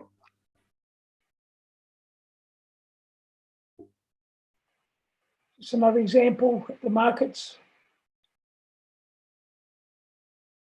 We can retail per kilo up to $12 per kilo, 12 Australian dollars per kilo for our rice. And our rice cakes we retail for $5 for 100 grams pack for rice cake. Thì ở đây chúng tôi bán thì ở đây chúng tôi có bán là cái gạo chúng tôi thì bán cái giá là 12 đô một ký. Riêng đối với cái bánh gạo, cơm gạo thì chúng tôi bán là 5 đô 100 gram, cái túi 100 gram. So We are certified, have been certified organic since 1989 with this organisation called NASA.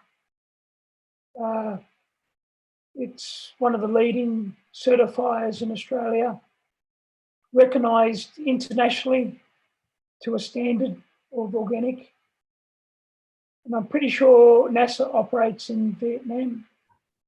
So yeah, we give them the right to visit our farm every year, to inspect the farm, to see our practices, and they look at our paperwork, make sure we're not buying any prohibited products. They do soil tests. They test the rice for residues. Yeah, so this gives the consumer confidence when they see this label, that when they buy our product, it's genuine organic product. It's not false. So yeah, that's who we're with. Okay, can I ask? That means your product has been certified since 1989, right? Yes, yes. Thì ông Peter có nói là sản phẩm của ông là được chứng nhận bởi tổ chức NASA từ năm 1989. Thì đem cái tổ chức mà nó có cái khả năng là chứng nhận cả quốc tế luôn. Thì ông cũng có nói là cái tổ chức này sẽ đến thường là họ sẽ đến cái trang trại của ông là mỗi năm, sẽ đến mỗi năm. Thì người ta tới đây người ta kiểm tra giấy tờ chứng từ, người ta kiểm tra xem mình có sử dụng những cái hóa chất cấm hay không, họ kiểm tra về đất, họ kiểm tra về sản phẩm, về gạo. Thì cái lý do làm như vậy để mà tăng cái sự tin tưởng của người tiêu dùng, từ đó họ đảm bảo chắc chắn là cái sản phẩm này là hữu cơ.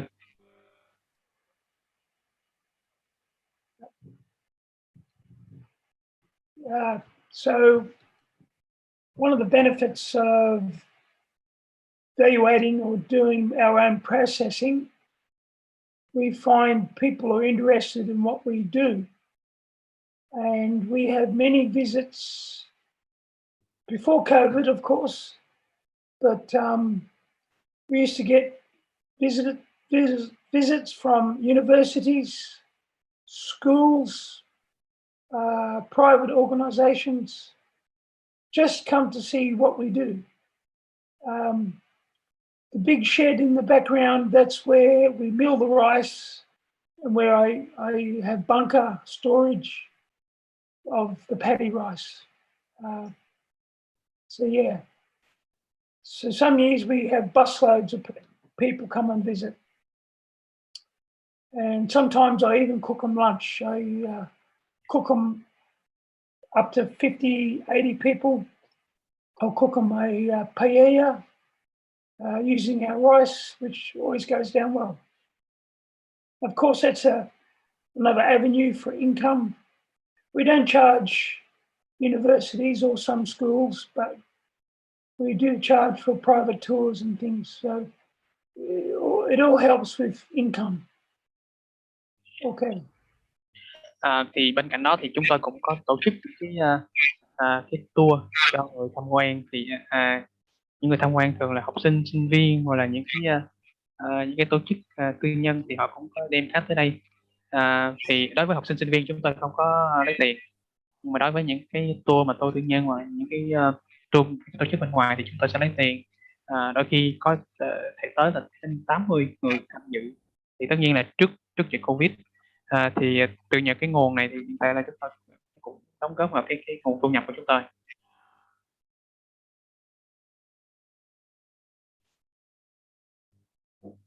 Yes, this is one of the benefits of producing good organic rice.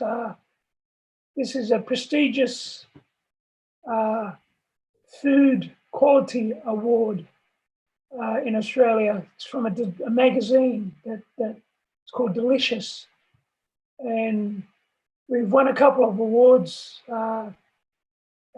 We have some of the top restaurants in Australia using our rice, and it's even cooked at our Australian Parliament House. It has been cooked there. So it's always nice to have recognition for our hard work and dedication, and people appreciate the effort we put into growing our good food.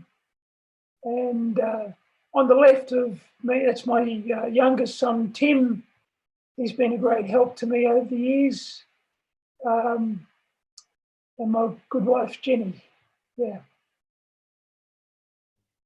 Thì ông cũng nói là ông có nói là một trong những cái lợi ích của việc mà trồng lúa hữu cơ đó là ông được vinh danh trong những cái cuộc thi, những cái cuộc thi không phải là cuộc thi nhưng là những cái chương trình ở đây là một cái giải thưởng dành cho những cái sản phẩm chất lượng danh giá do cái tạp chí gọi là tạp chí Irrigation ở Úc tổ chức. Thì ông nói là ông cũng đã được hai cái chứng nhận. Thì cũng nhờ cái chứng nhận này mà những cái nhà đầu bếp hàng đầu của Úc thì hiện tại là họ cũng đang sử dụng cái sản phẩm của ông để mà nấu ra những cái sản phẩm. Thì ông nói chung là ông nói rất là quan trọng trong cái việc được công nhận bởi công chúng. Okay.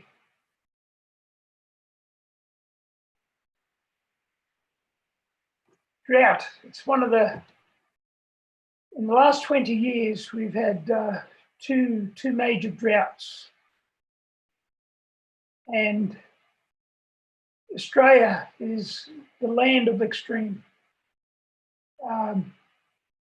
One period from 2000 to 2010, I only had one rice crop because we simply did not have any water to grow the rice, and it did not rain properly for 10 years.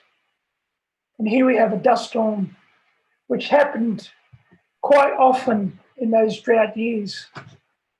Could be every 2 weeks, and be thousands of tons of soil in the air, blown all over the place. And the temperatures can get up to 45 degrees in summer. So it's pretty tough times. Yes, but it's amazing how much the farm can bounce back when it does rain and when we can irrigate. It's simply amazing what can happen when you add water. Yeah. Thì ông có nói là trong khoảng 20 năm qua thì nó có hai cái sự kiện là hai cái mùa khô quan trọng nó diễn ra ở Úc. Thì vào cái khoảng thời gian từ năm 2000 tới 2010 thì có xảy ra cái mùa khô rất là nghiêm trọng. Thì trong suốt 10 năm ông nói là ở đây là ông chỉ trồng được duy nhất một mùa thôi.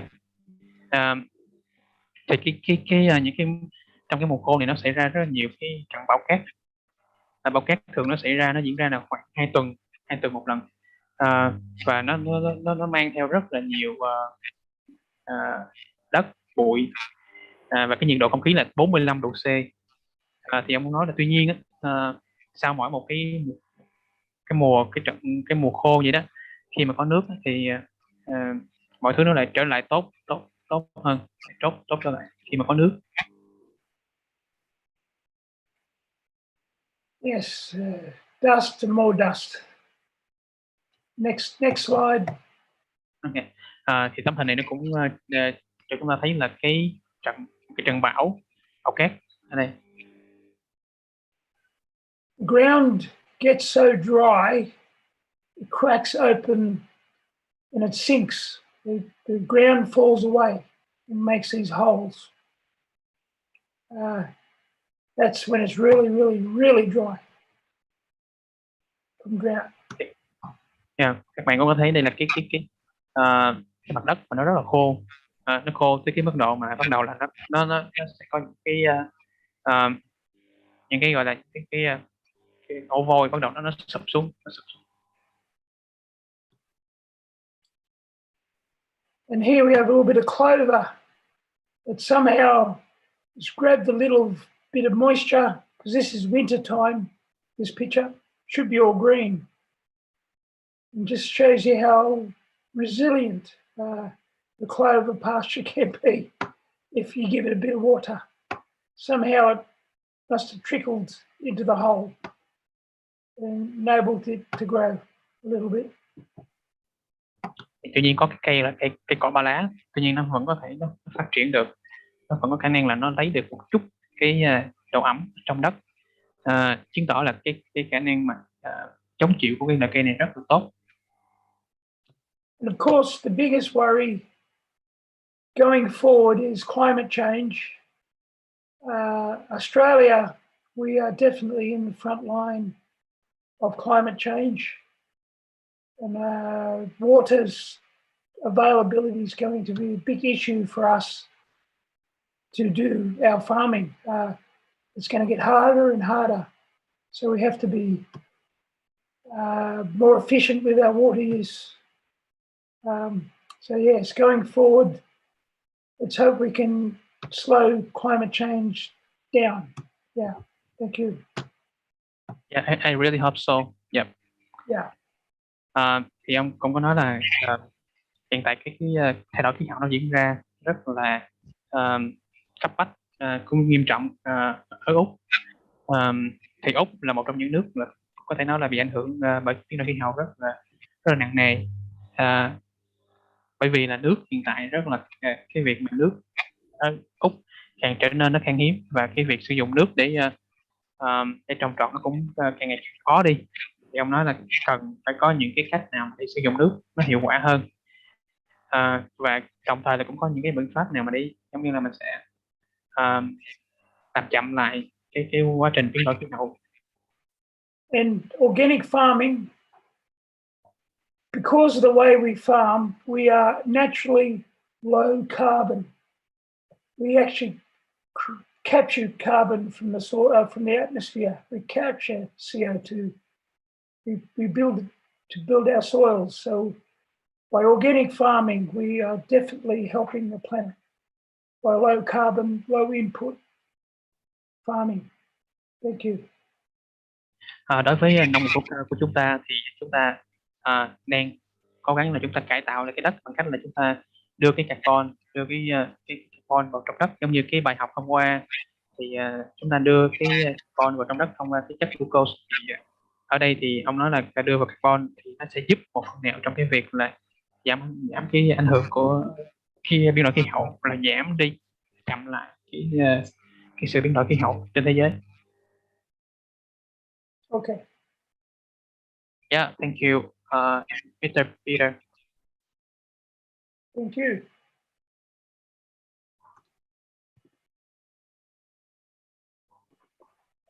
Thank you, Peter. That's many. Thank you for your excellent experience and inspired story to our farmers and participants in class. That's a very meaningful and very useful for us, especially for the farmers. They are developing organic rice in Vietnam. Yep. That's good. And yep, I love your all your pictures. It's very nice. Yes, very nice. And the birds, the people, they visit the farm, and not only rice, but also you attracts and many visitors come to see. Hopefully, I will to camp one day. Yes, on your you're side. welcome. Yeah, and also our Vietnamese farmer, if they visit Australia, I hope to take them to bring them to your farm. They are very most welcome to come and visit. We'd Yeah. be happy to have them visit the farm.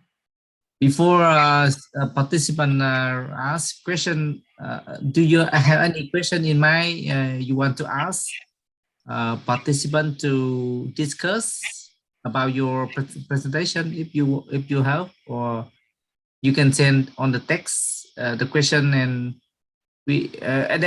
but participant will also ask your question. But if you want to raise any issue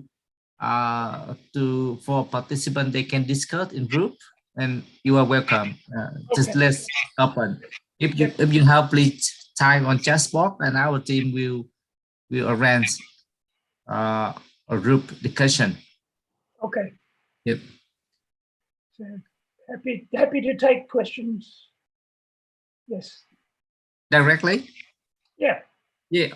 Okay. Các bạn có thể hỏi câu hỏi trực tiếp. Anh Peter có thể trả lời trực tiếp luôn, hoặc là những câu hỏi trên chatbot. Chúng ta trong khi chờ đợi thì chúng ta có thể trong nhóm lấy những câu hỏi trên chatbot, thì Khang, Đức hay Khang, người đó bạn nào sẽ dịch lại làm lại cho Peter. Khang.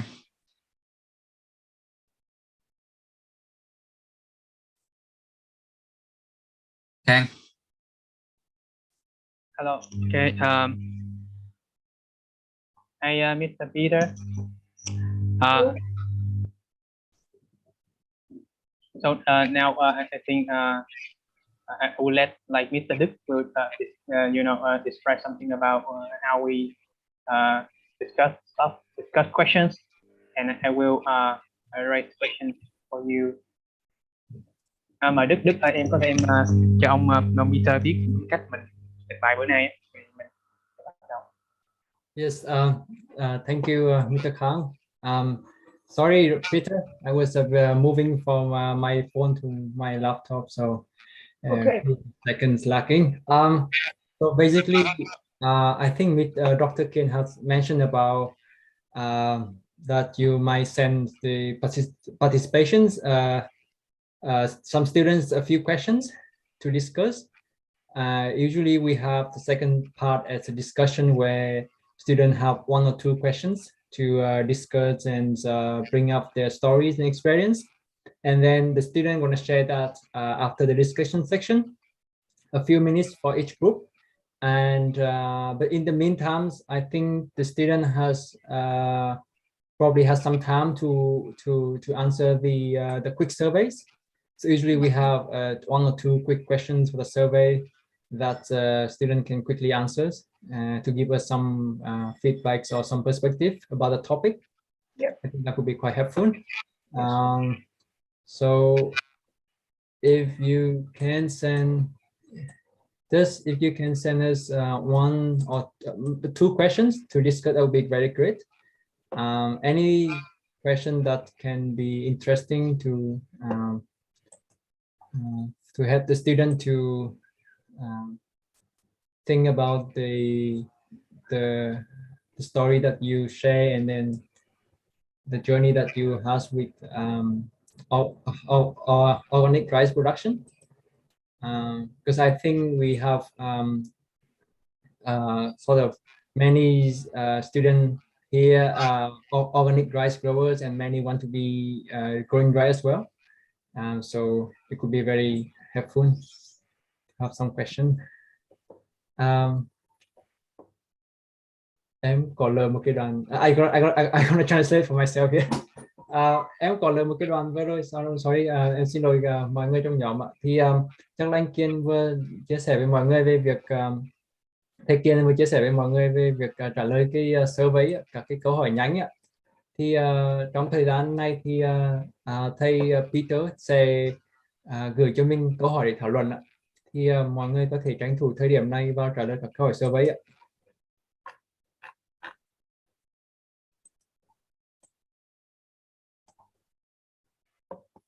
Peter, if you can send, if you have any question and you want to share, you can share it with the group chat or with Mr. Or with Dr. Kin also, okay?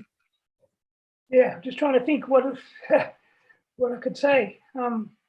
I heard the story about how you sell your products as a premium compared with all the other rice varieties. Yes. It could be good to hear how you bring your products from not just organic rice but to become like a premium rice and being served in Parliament House and you know famous restaurants. That could be quite interesting aspect because the technical aspect it depends on the region, but I think the story where you can you know bring your rice to other markets could be good to ask students about. Yeah, one of the best ways I found, just because we started from zero with marketing rice. For many years, rice industry in Australia was controlled by special powers. Most rice farmers in New South Wales could not process their own rice on farm. It was all had to go to Sunrise Australia. And it's only because it became deregulated in 2010, I was allowed to grow to mill my own rice on farm. Before, I had to sell all my rice to Sunrise. And we only got a small premium by doing this. They only paid us a little bit above world price.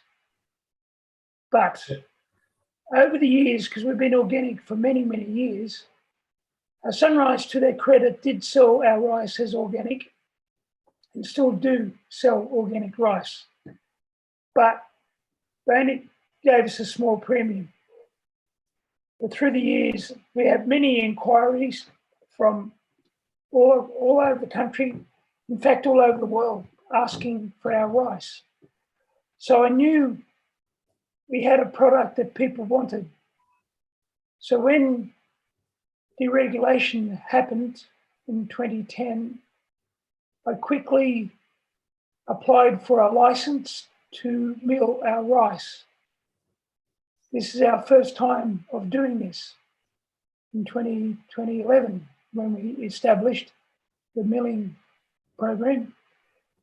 But I had to, or we had to, our family had to learn how to mill rice, how to store rice, how to market. We had to learn about logistics. We had to teach ourselves about packaging. And the best way we learnt, of course, was by going to farmers markets, especially in the marketing side of things, what people wanted, how we packaged. We were doing samples, finding out prices, learning what restaurants wanted, how much and what kind of rice. So over a 2 or 3 year period, very steep learning curve. So that's sort of how we kicked off. I had to learn everything myself. Yes, yes. Thank you, Peter. Actually, I didn't introduce myself to you earlier. I'm currently doing research on black rice in Southern Cross University. So black rice at Southern Cross University. Yes. And we also came across Sunrise as such a big player, and yeah, very well. Sort of now I learned a little bit more about how Sunrise dominated the market before 2010. They still be a big guy there in the market though. Yes, they're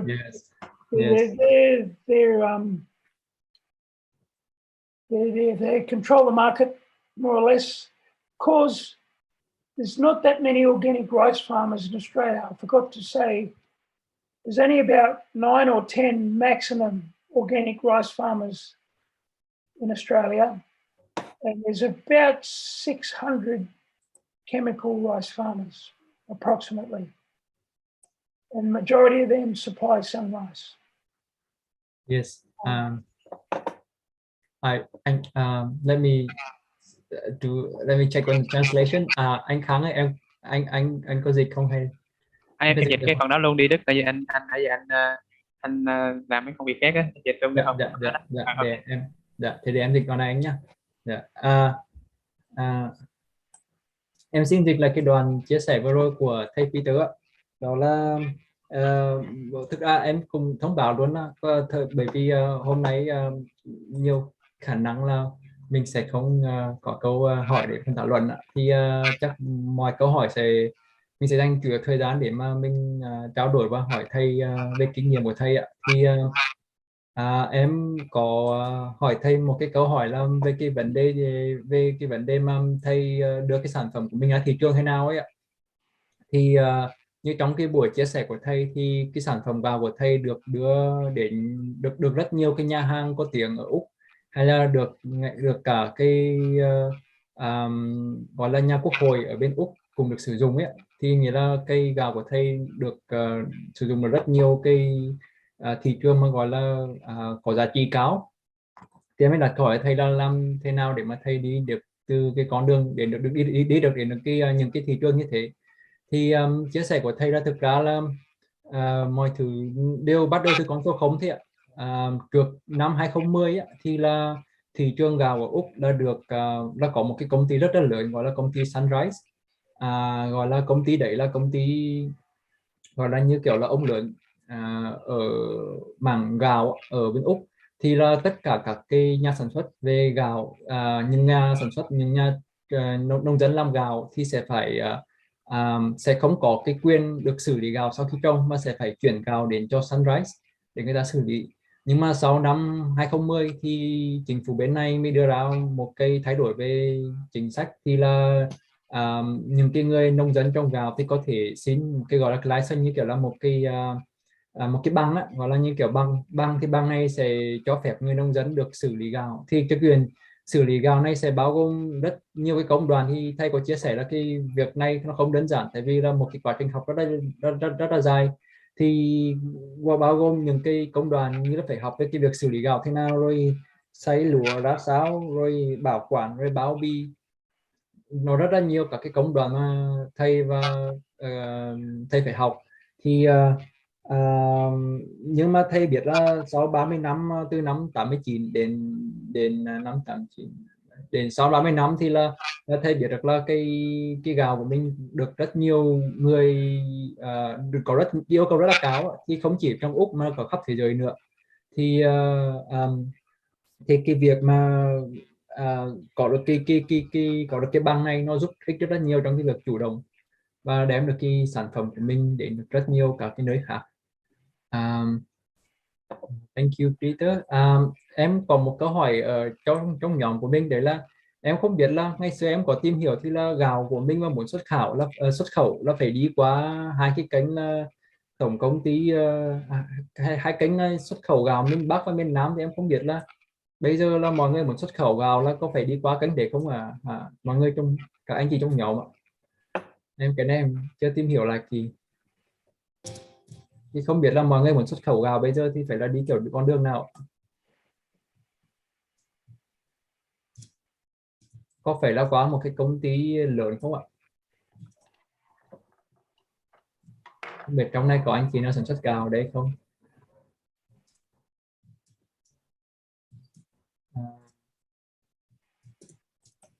I see one question about rice variety. Yes, there's a question from a chat box. Can you see it clearly? Yeah. So I'm not sure. I think you have 5 rice varieties in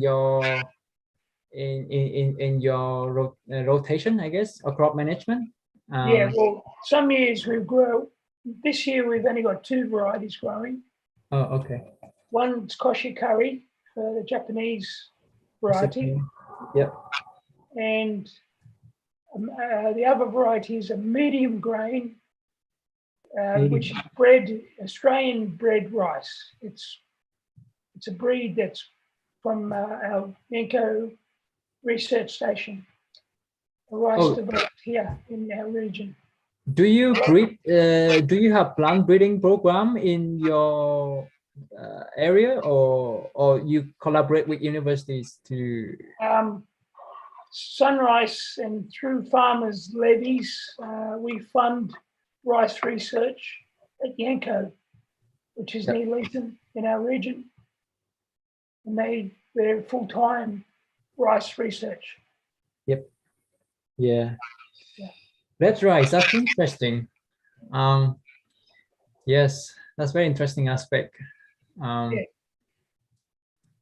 And the second question's, how do you dry the rice after harvesting? What is your, probably kind of a technical questions? Yes. Well, I'm not very technical because I rely on sunshine. Okay. I have no drying facilities in my storage, so I harvest the rice dry. I rely on warm weather and good weather and sunshine, and we harvest at 14%. Where most rice in this region is harvested at 18 to 24% moisture and then dried in storage. But I'm a small operator. I just haven't been able to afford to set up a drying system. And I've been lucky so far. The weather's been in our favor. We haven't had a very wet harvest. So we've got away with just using natural drying method. Yes, thank you, Peter. So give me a quick minute to translate. Em xin lỗi cả nhóm, em quên mất đặt câu hỏi, đọc hỏi tiếng Việt đã. Thì câu hỏi đầu tiên mà thầy nhận được là thì thầy có thể cho biết cái tên của cái giống gà mà thầy trồng không ạ? Thì là nhưng ngay trước thì em không nhầm thì ngay trước thì thầy có 5 giống, nhưng mà năm nay thì thầy chỉ có 2 giống gạo thôi ạ. Một là giống gạo Karikashi, là một giống gạo của Nhật ạ. Còn giống gạo thứ hai là giống gạo mà của Úc, gọi là kiểu hạt, gọi là hạt vừa. Thì bên này thì có dạng là kiểu hạt ngắn, hạt dài và hạt vừa. Thì cái dạng của này là thầy dùng thì là một loài gạo đỏ, thì Việt Nam có thể mọi người hay gọi là gạo lứt. Thì gạo đỏ này thì được một cái công ty ở bên này, hai công ty nghiên cứu về gạo, Sunrise và Danco, thì người ta kết hợp để người ta nhân rộng cái loài gạo này. Còn cái câu hỏi thứ hai là làm thế nào để mà phơi và sấy khô lúa, thì ở cái điều kiện mà của nước Úc á, thì hay là cái khu vực của thầy á, thì là thầy dùng cái phương pháp tự nhiên thôi, đó là thầy dùng ánh nắng mặt trời và cái điều kiện khí hậu nó thuận lợi thôi. Thì là còn một cái yếu tố khác nữa là vấn đề về cái độ ẩm, thì là cùng nên nó cần được cân nhắc ấy. Thì em nghĩ cái này nó sẽ tùy thuộc vào cái khu vực địa phương. Nếu mà bởi vì địa phương của Việt Nam và Úc nó khác, khí hậu thực ra ngay cả từng vùng nó khác nhau, thì em có thể là cái việc hỏi về bên Úc thì nó sẽ mang tính chất tham khảo. Em xin hỏi câu hỏi thứ ba, đó là kiểu xin hỏi thầy là có bao nhiêu diện tích lúa hữu cơ mỗi năm có khoảng bao nhiêu tấn, thầy có bao nhiêu sản phẩm. Anh Bình ơi, anh có thể tắt tiếng không? Dạ, cảm ơn anh ạ. Câu hỏi thứ ba là xin hỏi thầy có bao nhiêu diện tích lúa hữu cơ mỗi năm có khoảng bao nhiêu tấn, thầy có bao nhiêu sản phẩm chế biến từ gạo hữu cơ, thầy bán cho thị trường nào là chính. Peter, here's the question from a student. Yes. So, can you tell us the amount of growing areas for organic rice, how, and the yield, like annual yield, and how many kind of products you can manufacture or produce from organic rice, and what are your main markets segments, I guess. Yep. There's a 3 pillars there, I think, the questions. So the first question was the size of the growing areas. Yes. The average, Anh Binh ơi, anh có tiền được không anh? Anh Binh ơi, anh có tiền được không anh? the average approximately 30 hectares per year, 30 to 40 hectares, depending on the field size in the rotation. So the average is about 30 hectares, up to 40. Yep. And the varieties of finished product, we do brown and white rice in each variety we have at the time. We do rice flour. We use a stone mill to grind rice flour. We have rice bran, a byproduct of making brown rice. And we make pop cakes, rice cakes, using brown rice. They're the main products we sell. Because, sorry, I didn't hear the first product. Well, what was the first product? Brown and white rice, different colored rice for each variety. Yeah. So just normal rice, right? Yes, normal rice. Yeah, brown or white. Yeah. Or semi-brown. One of our angles, we don't over polish the rice, so it's not super white. It's semi-brown in color. So it's much more healthier than the average white rice. And the other question was? What are the main market segments? Oh yes, main market segments. Well, before COVID, it has affected us greatly, COVID. We were selling direct to restaurants, some direct and some through a wholesaler. And we sell on internet, direct marketing on internet. We send rice all over Australia, from 1 kilo up to 20 kilos through the mail system, Australia Post. Farmers markets, of course, direct selling. They're sort of the main ways we promote our product. Yeah. But with COVID, we've lost our restaurant markets because of restrictions, and for some reason our internet sales have dropped severely. I guess because people are worried about their jobs. So our internet sales have dropped in the last 6 months severely, as well as our restaurants,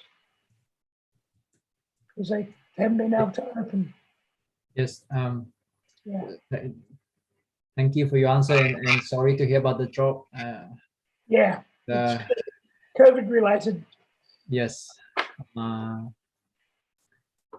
That could be also a good aspect to ask you about. How do you handle that? But let me translate this first, so then students don't have to wait for too long. Em xin trả lời câu hỏi vừa rồi của thầy, đó là diện tích lúa hữu cơ của thầy là bao nhiêu ạ? Thì cái diện tích trồng của thầy là dao động trong khoảng 30 đến 40 ha một năm, thì còn tùy thuộc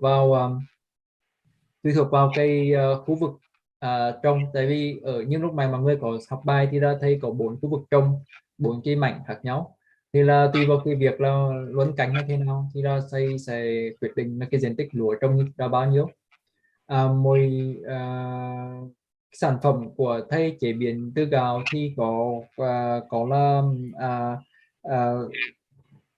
có một cái gọi là kiểu lúa gạo là gạo không hẳn là gạo lứt, mà gọi là gạo, cái màu của nó là kết hợp giữa màu nấu và màu trắng. Thì gạo như gạo trắng của mình thì hay gọi là kiểu gạo nấu trắng. Sản phẩm khác nữa là bánh gạo, thì lúc này thầy cũng có chia sẻ trong bài học rồi. Về cái kênh bán của thầy thì là thầy bán cho kênh 3 kênh. một là kênh bán internet thì dao động cái lượng gạo khoảng tầm 1 đến 20 kg thì là thầy sẽ chuyển qua bằng đường bưu điện. Còn kênh thứ hai là kênh chợ hữu cơ, chợ nông dân, thì lúc này thầy cũng có chia sẻ cái chỗ mà thầy bán cho mọi người xem. Và kênh thứ ba là kênh có cửa hàng, thì bởi vì thời điểm Covid này thì nên là cái kênh cửa hàng nó bị giảm rất là nhiều, và còn cái kênh internet cũng vậy, kênh internet giảm rất nhiều, rất là lớn trong 6 tháng đổ đấy. Thì em nghĩ cái vấn đề này khá là quan trọng đối với nhiều hộ nông dân ở đây hoặc là người sản xuất ở đây. Thì em sẽ hỏi tiếp câu hỏi này cho thầy, đó là thầy đã ứng xử hay là đã có những cái hoạt động như thế nào để mà duy trì cái việc hoạt động của mình trong thời điểm Covid. Em nghĩ chắc sẽ hữu ích cho một số anh chị trong đây. Hi Peter. Yes. So following on that previous question, how did you handle the COVID situations? How do you, because you said you experienced a drop in sales on the internet segments and also restaurants. So how do you balance your production that you don't waste your harvest, but at the same time maintain the profitability of the company? Well, it hasn't been easy, because not only COVID, we've had a drought for 3 years and lost production for 2 years. And due to the drought, it upset my rice rotation. Therefore, I had trouble with weed control because of the drought. And last season, our first crop after the drought, we had a lot of weeds and our yields were terrible because of the drought. So therefore we didn't have much rice to harvest. And COVID came along and our markets have dropped, and in a way we haven't got a lot of rice to sell. So it's sort of worked out okay that way, or we won't waste any rice. And things are starting to pick back up just lately. And because of the way we farm, we are very, very low input farming. Our cost structures are very low. One of the biggest costs we have is water. And if we're not irrigating, we're not paying for water. But obviously we have overheads, and the government, our Australian government, has given businesses a little bit of help, especially last year with the lack of turnover. If you qualified, you can get a little bit of support from the government. That certainly helped pay the bills. But all that is stopped now from the government. And hopefully with the new harvest coming in April, when we harvest this year, April, the restaurants should be back in business, hopefully, and our markets should pick up. That's what we hope. So, but it's been a bit tough the last 2 or 3 years, that's for sure. Yes, finger crossed. I really hope it's gonna resume to Peter, the can normal. you elaborate more about the cost of water? I remember you pay about 60 to 70% of water for total cost. The water cost is about 60 to 70%. Can you elaborate more about for our participants? Yeah, we pay approximately $40 per megaliter. Now, a rice crop, in an average year, I will use between 10 and 12 megaliters per hectare. So that's $400 to say $600 a hectare in water. Most of that water, irrigation water, is evaporated. 80% of that water is evaporated. So, because of our hot weather, you know, up to 40 degrees or more, that's what uses the water. So it's one of our biggest costs, especially organic. Peter, just to clarify, is this $40 per mil, and then your farm is about 10 to 12 megaliters per year? Per hectare. Per hectare. So on a 30 hectare rice crop, I will use 300 to 340 megaliters of water to grow that rice crop. Yes. I would try. I would translate this to. Oh, by the way, actually, you say the government tried to help by paying the water bill last year. Is that right? They subsidized some of the fixed charges. Yeah. We have fixed costs, delivery charges, and the New South Wales government paid some of that, about 10%. Yep. Oh, I see. Only 10%. Yeah. Em xin dịch lại cho mọi người câu hỏi vừa rồi ạ. Just a few minutes for translation. I hope that's okay. Để các anh chị chơi hơi lớn một chút, đó là câu hỏi vừa rồi của thầy thì em cũng rất là tò mò, chắc là cùng một số anh chị đấy cùng muốn biết là tình hình dịch vừa rồi thì thầy đã là kiểu làm những cái việc gì để mà kiểu đảm bảo được cái việc canh tác và cái hoạt động của doanh nghiệp của mình ấy. Thì thực ra thầy cũng chia sẻ thật sự là cái công việc trồng gạo bên Úc cũng không hề đơn giản đâu, tại vì là như thầy là phải trải qua 3 năm hạn trước đấy, trước cái thời Covid 3 năm bị hạn hán, rồi 2 năm thì mất mùa. Thì trong những cái năm hạn hán thì lại làm mất đi cái quy trình luân canh của thầy, cho nên là sau khi mà bị hạn như thế thì cái vấn đề cỏ dại là một cái vấn đề rất là to, rất là khó xử lý. Thì nó vì cỏ dại nên nó ảnh hưởng đến cả cái việc mà sản lượng canh tác trong những cái thời điểm đấy. Thì nhưng mà cái thời điểm hiện tại thì cái tình hình ở tình hình bên này nó đang khá là dần được ổn định hơn về cái vấn đề mà thị trường, cho nên nó đang có những cái có những cái tính khá là tích cực.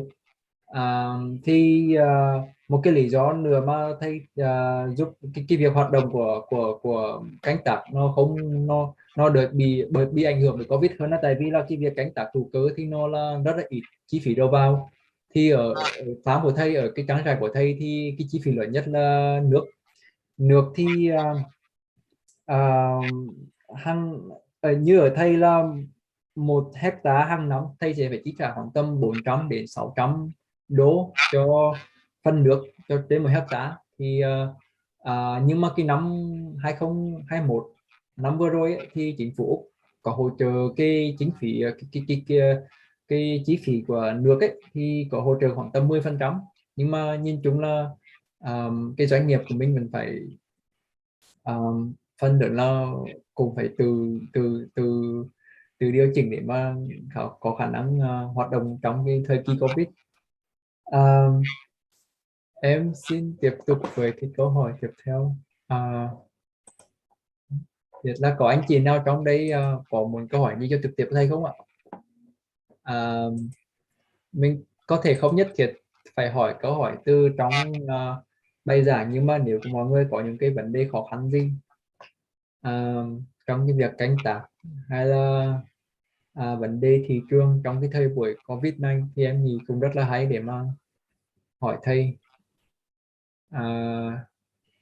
mình chia sẻ vấn đề của mình thì chắc là cũng sẽ có nhiều anh chị gặp phải, nhưng mà chưa có cái cơ hội để chia sẻ. Mọi người có thể trực tiếp giơ tay ạ. Em xin mời chị Liên ạ. Vina Samek ạ. Dạ vâng ạ, em xin cảm ơn. Lúc nãy trong bài giảng ấy, em có nghe thầy chia sẻ là để quản lý quản lý cỏ dại ấy, thì ở bên đó người ta có dùng thuốc trừ cỏ, thì không biết là mình không nghe được rõ là những người canh tác thông thường thì dùng thuốc trừ cỏ hay là thầy dùng thuốc trừ cỏ. Nếu mà thầy canh tác hữu cơ thì không dùng thuốc trừ cỏ loại gì với canh tác hữu cơ ạ? Đức có thể làm hỏi lại thầy cái ý này cho mình, bởi vì lúc đấy mình chưa nhận định được rõ cái vấn đề đấy. Dạ, để em hỏi lại, tại vì thực ra em nghĩ là gồm có một cái số loài thuộc diệt cỏ mà hữu cơ ấy, thì có lẽ cũng có thể, nhưng mà chỉ có muốn hỏi thêm kỳ về vấn đề không ạ? Tại vì có thể thầy sẽ có thể chưa hỏi sâu hơn Đó, một chút. mình muốn hỏi là thầy canh tác hữu cơ như vậy thì cái vấn đề phân bón và thuốc trừ sâu, thuốc trừ cỏ thầy sẽ giải quyết như thế nào? Dạ. Rồi, xin cảm ơn. Dạ. Hi Peter, is that okay? Yeah. Yeah. Here's another question. A direct question from a student, Miss Lien from Vinasamek. So the question is, in your presentation, you mentioned about weed management, and she might have heard about something about weed control with what to say, herbicides, but not too sure whether it was chemical herbicides or biological herbicides. So she just wonder whether you use any herbicides in your site, and if you do, what kind of herbicide you apply to. Okay. Yep. All right. I use no herbicides at all. Have not touched herbicide for 30 years. When I say weed control, we use clover, winter pasture clover. It grows and it suppresses the summer weeds by being there in the field. It's called allelopathic effect. Clover has an allelopathic effect with the grass, the millet grass that can give us problems. Sheep also graze the field, and when the rice is young, they will eat the rice, but they'll also eat the weed, grass. So sheep also help, providing you have enough sheep. Yep. We do not plow the field.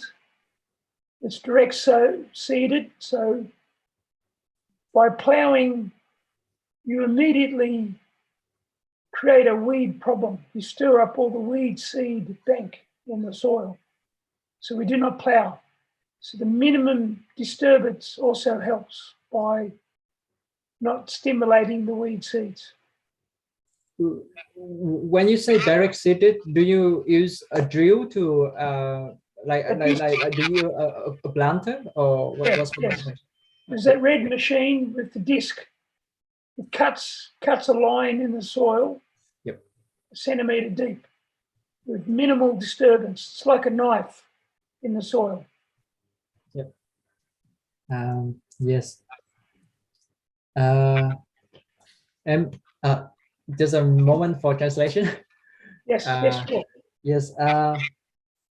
Chị Liên, em xin dịch lại câu hỏi của chị cho thầy, của thầy. Thì em nghĩ chắc một số anh chị đấy cũng sẽ thấy cũng có phần hữu ích.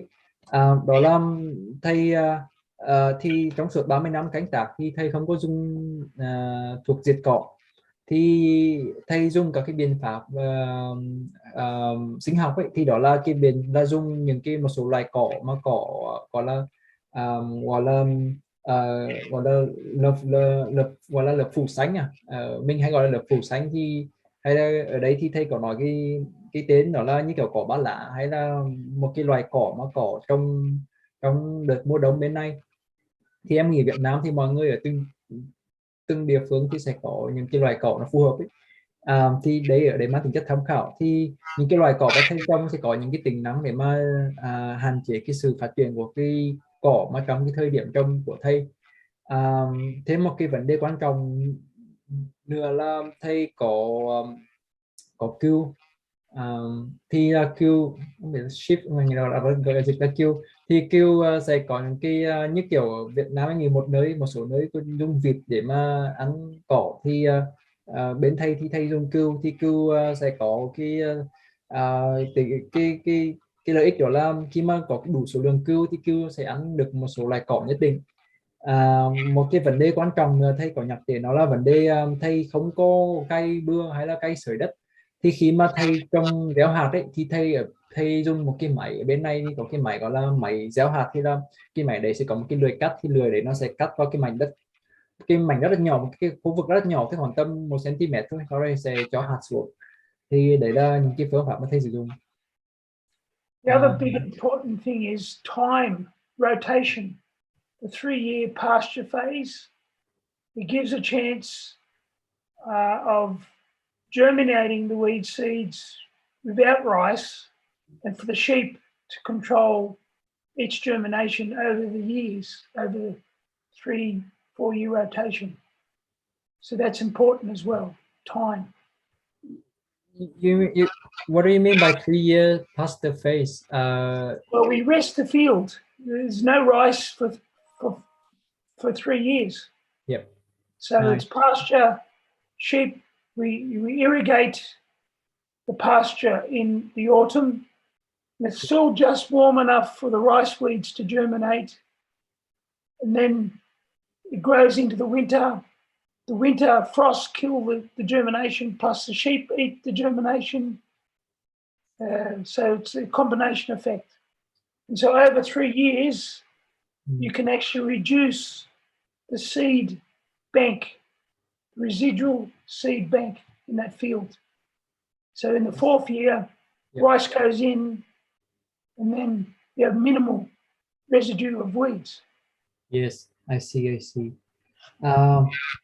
I probably misheard that from the presentation as well. I wasn't clear about that part, but now is thank you for clarification.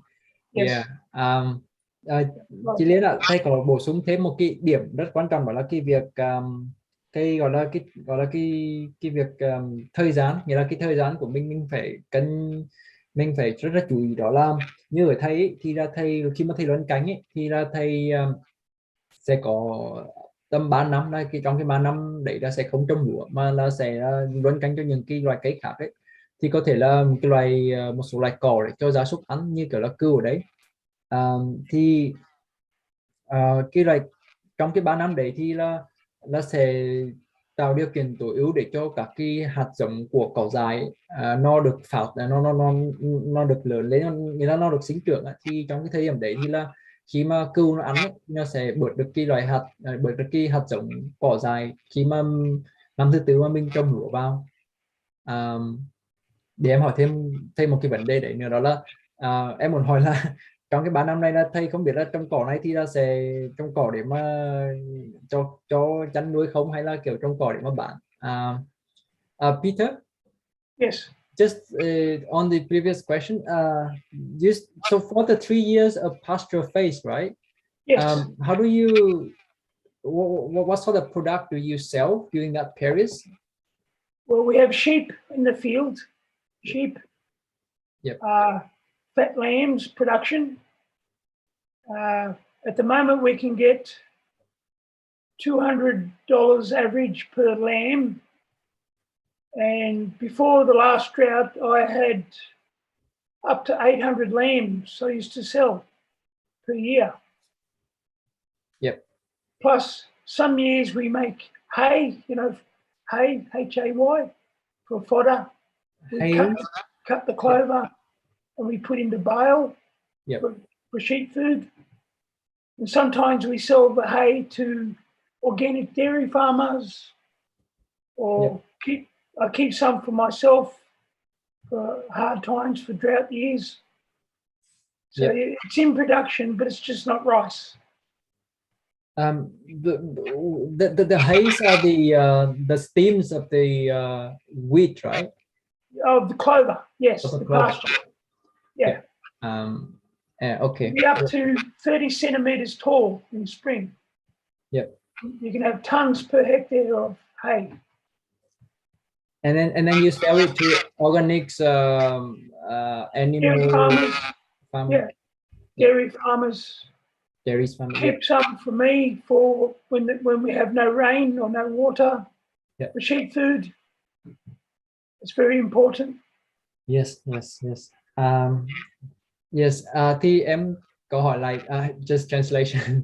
Thì em câu hỏi lại thầy đó là thì trong cái 3 năm này thì cái việc trồng cỏ không thì thầy sẽ làm thế nào để mà có cái thu nhập? Thì thực ra là đây là cái 3 năm thầy luân canh đấy là nghĩa là thầy sẽ tập trung vào cái việc chăn nuôi. Thì là ở đấy là thầy có cừu và làm xem mình là dế. Không biết mọi người dịch từ làm nào, em thì em quên mất cái từ làm này dịch đây gì. Cừu hoặc là dế, cừu nón. Dạ. Thì cảm ơn anh Khang. Cừu nón thì là thầy sẽ mình là bán mỗi năm, như ví như trước cái đợt dịch này thì thầy bán khoảng tầm 800 con cừu nón một năm. Thì đấy là cái nguồn thu nhập trong cái thời điểm mà ba cái năm mà gọi là 3 năm trồng, gọi là để mà nuôi cỏ thay vì kiểu là trồng lúa. Thì có một cái sản phẩm bán này, đó là cái thân cỏ hay là cái rơm nha. Thì thầy bán rơm rạ này từ cái cỏ mà cỏ ba lá, thì thầy bán ra cho những cái đơn vị mà trồng, đơn vị mà sản xuất sữa hữu cơ. Thì những cái trang trại mà nuôi bò sữa hữu cơ thì ra thầy sẽ bán những kênh đấy. Dạ. Em nghĩ đấy là một cái góc nhìn. Cảm ơn Đức nhé, câu trả lời của thầy ý nghĩa quá. Dạ. Bên mình quy mô nhỏ, không biết là ở trong phía đồng bằng sông Cửu Long và miền Trung Nam Bộ thì quy mô lớn thì chắc mình cũng chưa tính đến được việc đấy, bởi vì mình năm nào cũng canh tác, chưa có điều kiện để luôn canh cây trồng hay vật nuôi bù vào đó. Thì mô hình này là mô hình rất hay để Việt Nam mình học tập. Cảm ơn. Dạ, em cũng thấy rất là hay. Yes, the Miss Lian just said thank you very much for sharing. It was very helpful, especially about the rotation strategy. Yes. Hopefully it could be applicable. I think for Vietnam, the climate would be the issue, your tropical climate. I'd have to study what grows in Vietnam and what systems you could apply. Just haven't got the tropical experience. So we, as you might know, in Australia, we have winter, we have frost, ice, and that can kill summer weeds that are growing in winter. So we have tools of nature that can help us. I'm just not sure with Vietnam what kind of rotation you could have. It's new to me. Yes. Thank you, Peter. Let me translate this. Thì thầy có phản hồi lại với cái câu hỏi với cái phần thảo luận vừa rồi ấy, đó là có một cái vấn đề mà thầy đã thấy đáng chú ý, đó là cái vấn đề về cái khí hậu nhiệt đới Việt Nam ấy. Thì là bởi vì thầy chưa có cái kinh nghiệm mà gọi là canh tác ở cái vùng khí hậu nhiệt đới Việt Nam, cho nên là có những cái vấn đề mà ví dụ như vấn đề cỏ dại thì có thể sẽ cần cái kiến thức địa phương. Thì như ở bên Úc ấy, thì có một cái lợi thế, đó là vào cái khu vực vào cái thời điểm mà một vài cái mùa thì như kiểu mùa để em hỏi lại cái này. Peter, is this winter kill the grass or summer kill the grass? Well, rice has summer weeds that grow in summer only. The millet does not grow in winter. The winter, so if you can germinate it and the frost comes before they go to seed, or the sheep eat it before they go to seed in the wintertime. They die. Winter, summer weed that dies in winter. I see. Yep. But so then how do you make sure that the summer wheat germinate during winter time? Well, we can irrigate our fields in autumn while the soil temperature is still warm. It can still germinate. I see. So late winter, right? Now, late summer. Okay. Irrigate our winter pasture. We begin our winter phase in the autumn after summer. Yes, I see. I'm still a bit confused with the seasons in Australia and Vietnam, because there's different timing there. That's yep, I see. Thank you. You have wet season, you have dry season. Well, we have winter, hot and cold. Yeah. Yes. Em sẽ dịch lại cái đoạn này thầy. Just a minute translation. Em xin dịch lại cái đoạn này của thầy thì em nghĩ chắc là có thể một số anh trong này có thể dịch tốt hơn, nhưng mà đó là tại vì em cũng chưa nắm rõ được với cái mùa ở bên Úc ấy, thì nhưng mà thầy có chia sẻ đó là với cái vụ trồng lúa của thầy thì thường sẽ có những cái loài cỏ dại vào mùa hè, thì thầy sẽ có thể xả nước, thầy có thể xả nước vào cuối mùa hè để cho cuối mùa hè để cho những cái loài cỏ đấy nó mọc vào khoảng tầm, bởi vì nó vẫn khá là ấm á, để cho nó sẽ mọc vào khoảng tầm mùa đông. Thì khi mùa đông đấy thì nó sẽ cho cừu ra hoặc là dê ra để mà ăn cỏ đấy, để đến cho cái mùa hè tiếp theo thì nó sẽ bớt cỏ dại đi. Thì nó cũng như ở Việt Nam, nó là xuân hạ thu đông, thì cuối hạ sẽ xả nước để mà cỏ dại mọc vào mùa đông. Cái thời điểm của mùa bên Úc nó sẽ khác Việt Nam một chút, nhưng mà em nghĩ cái việc cách làm này cũng có thể có một số tính ứng dụng ở Việt Nam, nếu mà so we can get down to -4 degrees in winter. -4. Minus 4 degree.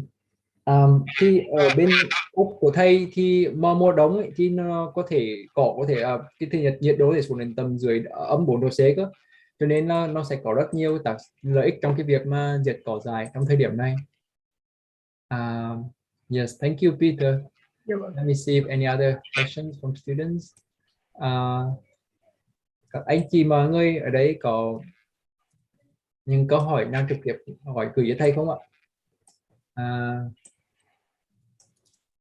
Đăng ơi, em có thể chia sẻ lại màn hình được không ạ? Hoặc là để anh tìm lại cái link và sẽ có câu hỏi trên đấy.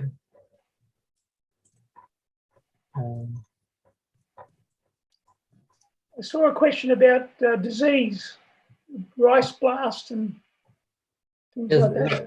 Let me share the screen again, and we can all see. Oh yeah. Thank you, Anka. Yes. I có thể lên cái phần chat box được không anh? Yeah. This more like a technical question here, but let me give out the question first to the student. One second. Câu hỏi tiếp theo mà có anh chị chia sẻ với thầy đó là biện pháp quản lý bệnh đào ôn và bệnh bạc lá lúa trên ruộng lúa hữu cơ như thế nào? So this is a more technical question, but I think it's quite essential in terms of pest management.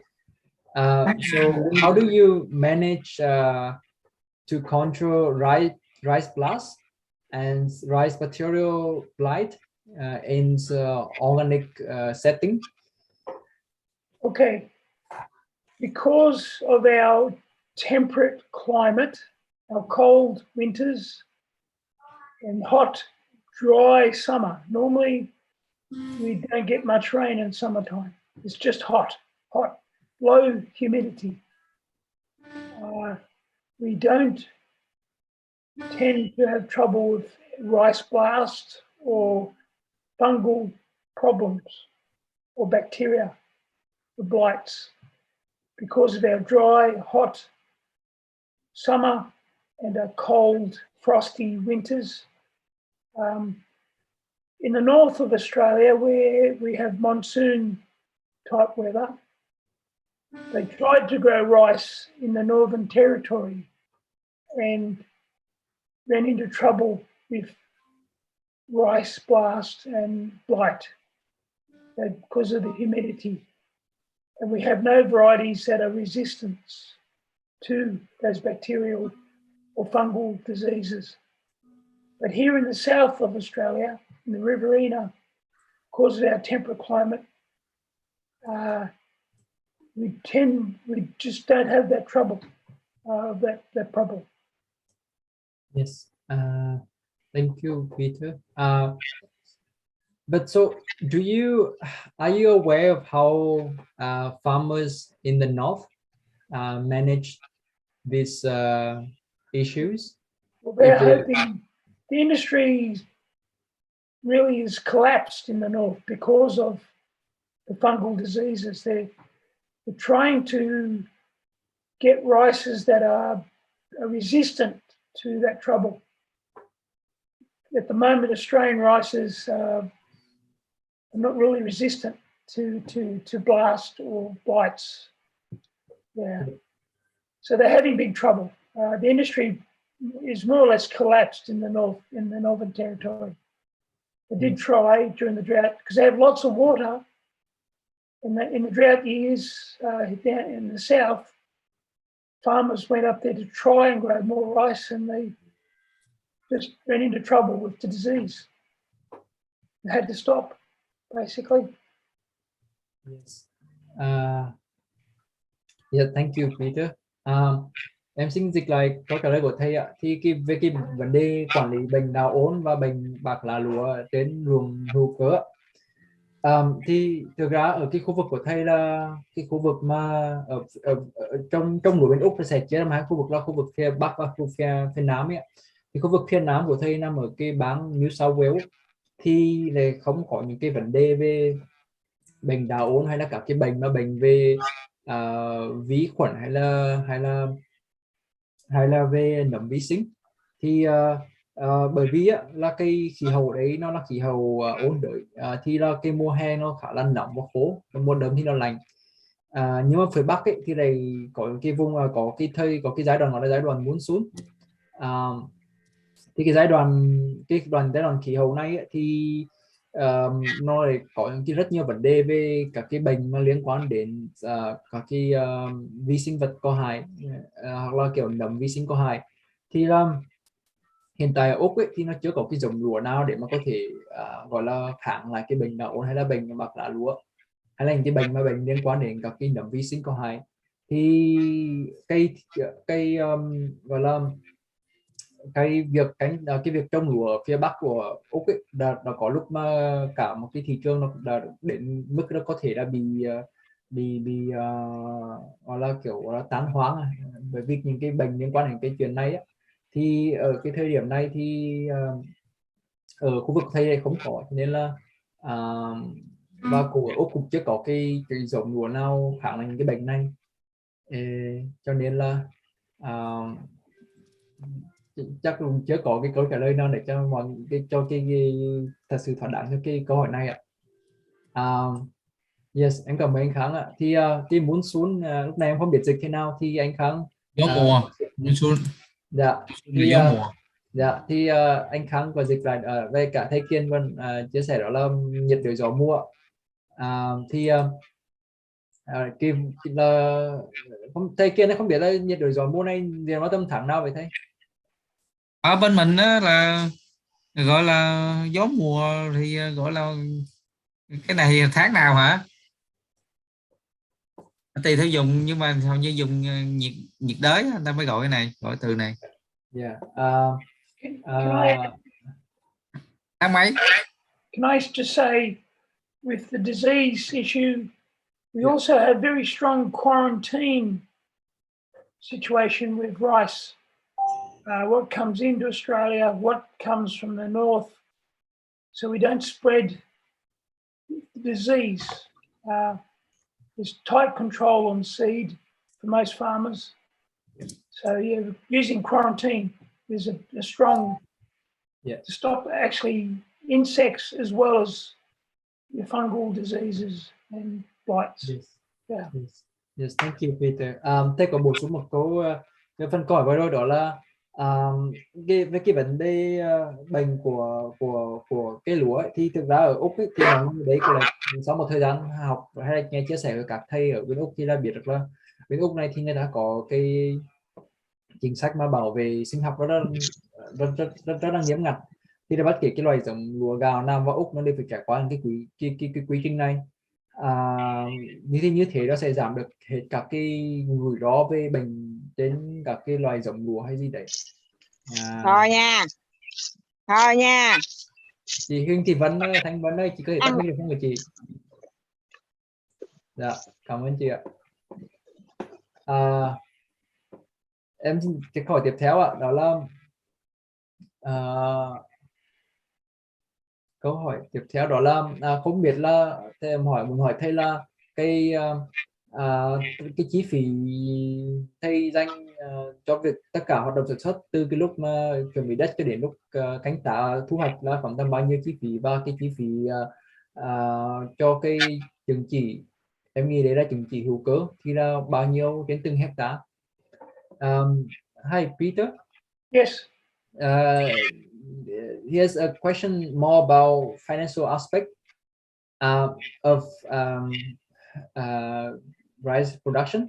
So could you give an estimate of how much would you spend per hectare for all activities from land preparation to harvesting, and also the costs for certification per hectare? Yep. Okay. With rice production, we spend around $1,200 on water alone. We can spend up to $600 per hectare on land preparation and harvest costs. Now, I own all my machinery. My harvester is very old, it's 30 years old, so it owes me no money. So we are very economic in the way we grow our rice. Because of direct seeding, I use very little diesel to actually seed the crop. And other jobs, it's all minimal. The harvest costs, so it's between total between $1,800 up to $2,000 per hectare in actual costs. That's basic farming costs. Yeah. We have other costs like land tax, fixed water charges. That's taken across the whole farm, not just one field, one rice crop. So does that also include operational costs? Yes, general basic farming costs up to $2,000 per hectare. Yes. And I'm not sure I hear this. Do you mention about the annual yield per hectare before? Yield, we can yield between. Last year was less than a ton per hectare because of the weeds, but usually average between 7, sometimes up to 9 tons per hectare, depending on the season. I see. That's very high actually. Compare even with conventional practice. Well, conventional rice around here, they can get up to 14 tons per hectare now. Oh, I see. So I'm sort of just above half of what they would grow. Yep. But they spend a fortune. on chemicals and preparation. Yes, yes. Yes. Thank you. Em xin dịch lại câu hỏi này của thầy ạ. Đó là Certification costs. Oh yes, thank you. I forgot that part. Our annual inspection costs roughly $2,000 a year to stay organic, to be inspected. They come out to the farm. We have to pay for their costs of coming to the farm and checking everything. Usually takes about 4 hours. Okay. For inspection.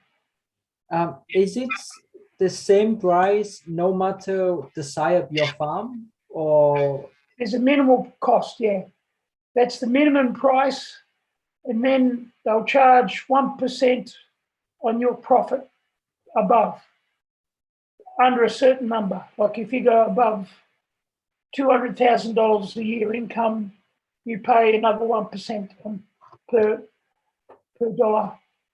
1 cent in a dollar, or $1 and 100 above that $200,000 base price is a minimum.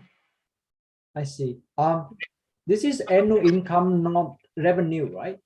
So organic revenue. Organic revenue. Oh, so organic revenue. So I see. Yep. Because I'm not sure, but I think there's a difference for people charging on revenue and the income, because I think after income is only after you extract all the expenses, right? Well, they look at the gross income before expenses. Yep. Organic income before expense. Yep. I see. Yes.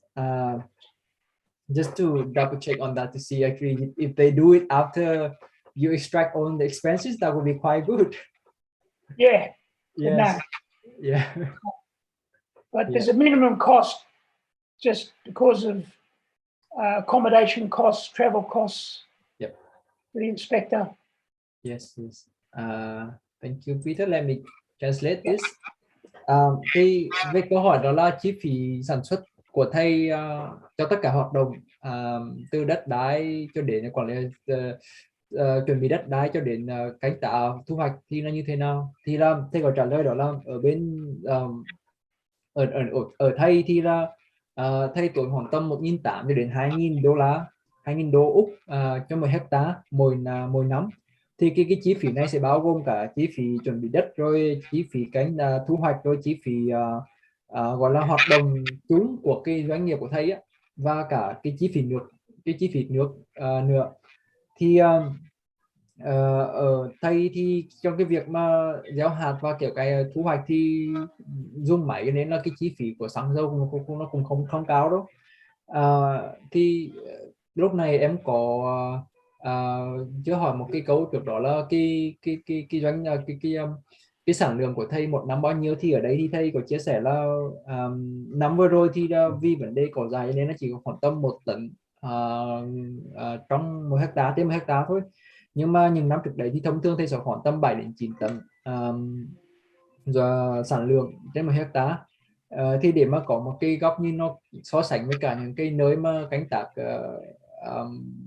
gọi là canh tác có sử dụng sản phẩm hóa học đi, thì là có khoảng tầm ở đấy thì khoảng tầm 14 tấn 1 hectare. Về cái chi phí cho cái việc chứng chỉ hàng năm thì là thầy tốn khoảng tầm 2.000 đô một năm. Thì cái chi phí này là chi phí cho cái việc kiểm tra hàng năm để cho mình đảm bảo được cái việc là mình sẽ có chứng chỉ. Thì người ta sẽ dành khoảng tầm 4 giờ cho cái việc kiểm tra. Và sau đấy nữa là khi mà cái doanh thu của mình mà vượt quá hạn tầm 200.000 đô Úc một năm, thì là người ta sẽ có thêm một cái phí là phí khoảng tầm 1% trên cái phần tăng thêm đấy. Nên nếu mà mình hơn được 200.000 đô thì là cái khoản thừa hơn mình sẽ trả thêm cho người ta khoảng tầm 1%. Yes.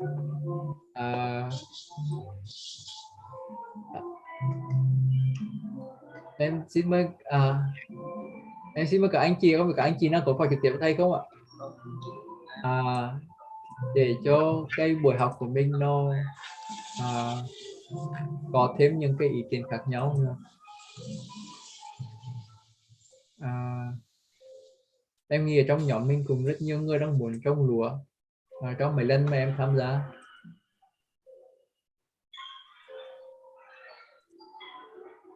Trong cái thời gian này thì em xin đặt tiếp hỏi thầy về cái từ câu hỏi của một số anh chị trước đấy trong phần Google Form ạ. Cảm ơn anh Khang. Thì câu hỏi đầu tiên đó là canh tác lúa hữu cơ thì thầy dùng phân bón loại nào và thuốc trừ cỏ thì lúc này có vừa hỏi rồi ạ. Thì em sẽ hỏi về phân bón ha. Hi Peter. Yes. I'm not sure you mentioned this in your presentation, but there is a question about how do you what kind of fertilizers or compost that you use for your production? For your... Okay. Yeah. I didn't actually. I did only real input I put in lately is the probiotic, the liquid probiotic that I add to the water. Australian soils are deficient in phosphorus, and I had a student do his PhD thesis on nutrient flow, and he calculated, thanks with irrigation water coming onto a rice field, there's enough phosphorus from the river water coming in onto the farm through the river. Thanks to sewage outfalls in Canberra and Wagga Wagga, treated sewage put back into the river, and that's high in phosphorus, and we take advantage of that in a rice crop. The nitrogen fertility comes from my long pasture phase, with the clover being a legume, converts atmospheric nitrogen into nitrogen to be available by plants. It's a legume. And sheep, they recycle nutrients through their manure, up to 1 kilo per animal per day. Yeah. Yeah. Yes. There's a quick. I want to just clarify. For the phosphorus, right? Did you say the source coming from the river stream? Yes, from irrigation water. In that 10 megalitres per hectare, there's enough phosphorus in that amount of water to supply a rice crop. So is this sort of the advantage in your area, or is this normal in Australia to have that? No, it's a maybe advantage because we're irrigating. It just comes in along with the water. But in the past, I have actually added rock phosphate. Yep. At say 50 kilos per hectare. Maybe 100 kilos per hectare, but that's been probably 10 years since I've done that. But in a rice crop, there's enough. But there's some negatives that come in the rice water with irrigation. We have salt that comes down the river. That's in suspension. And throughout history, there's not many irrigation schemes that last longer than 100 years because of salt build-up in the soil. It's from the irrigation. And we're not immune from that. Yes. Yes, thank you, Peter. Let me quickly translate this. Thì về cái vấn đề phân bón ấy, thì thời gian gần đây thì thầy cũng bắt đầu sử dụng một cái loại chế phẩm sinh học. Thì cái chế phẩm sinh học này thì là như kiểu là các cái gọi là một số dạng gọi là dạng men vi sinh ấy. thì sẽ dùng viên nước rồi tưới ra cho vườn. Ở Úc ý, thì còn về phân đạm ý, thì thầy để phân đạm của vườn thầy ở trong nông trại của thầy thì cái nguồn đạm sẽ đến từ ba cái nấm trong các cái loại lớp cỏ phủ đất và các cái lớp phân xanh ấy. Thì là cộng với cả cái phân cừu nữa thì kết hợp để mà đem đủ đạm cho cái ruộng lúa của thầy. Ở Úc thì thông thường nó sẽ có cái việc mà bị thiếu hụt bị thiếu hụt phốt pho ở trong đất, thì là thì với thầy thì khi mà thầy sử dụng cái nước mà nước tưới tiêu của thầy thì trong cái lượng nước tưới tiêu đó có một phần phốt pho nhất định đủ để mà đáp ứng cho cái việc canh tác lúa ấy. Nên là thầy cũng không cần phải bổ sung về chuyện này. Thì trong cái nước của thầy dùng thì nhiều khả năng là nó đã có những cái phần tích tụ từ các cái phần việc tích tụ của phốt pho trong đấy, cho nên là nó xử lý được cái vấn đề mà thiếu hụt phốt pho cho đất ở đấy. Yes.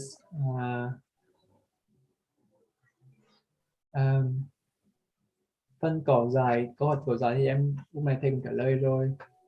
Em nghĩ quản lý nước hiệu quả. Peter, Yes. Can you share some the experience with your water management? How to make it efficient, because we know, as you mentioned, that you have your main cost coming from water. So how do you manage your water consumption?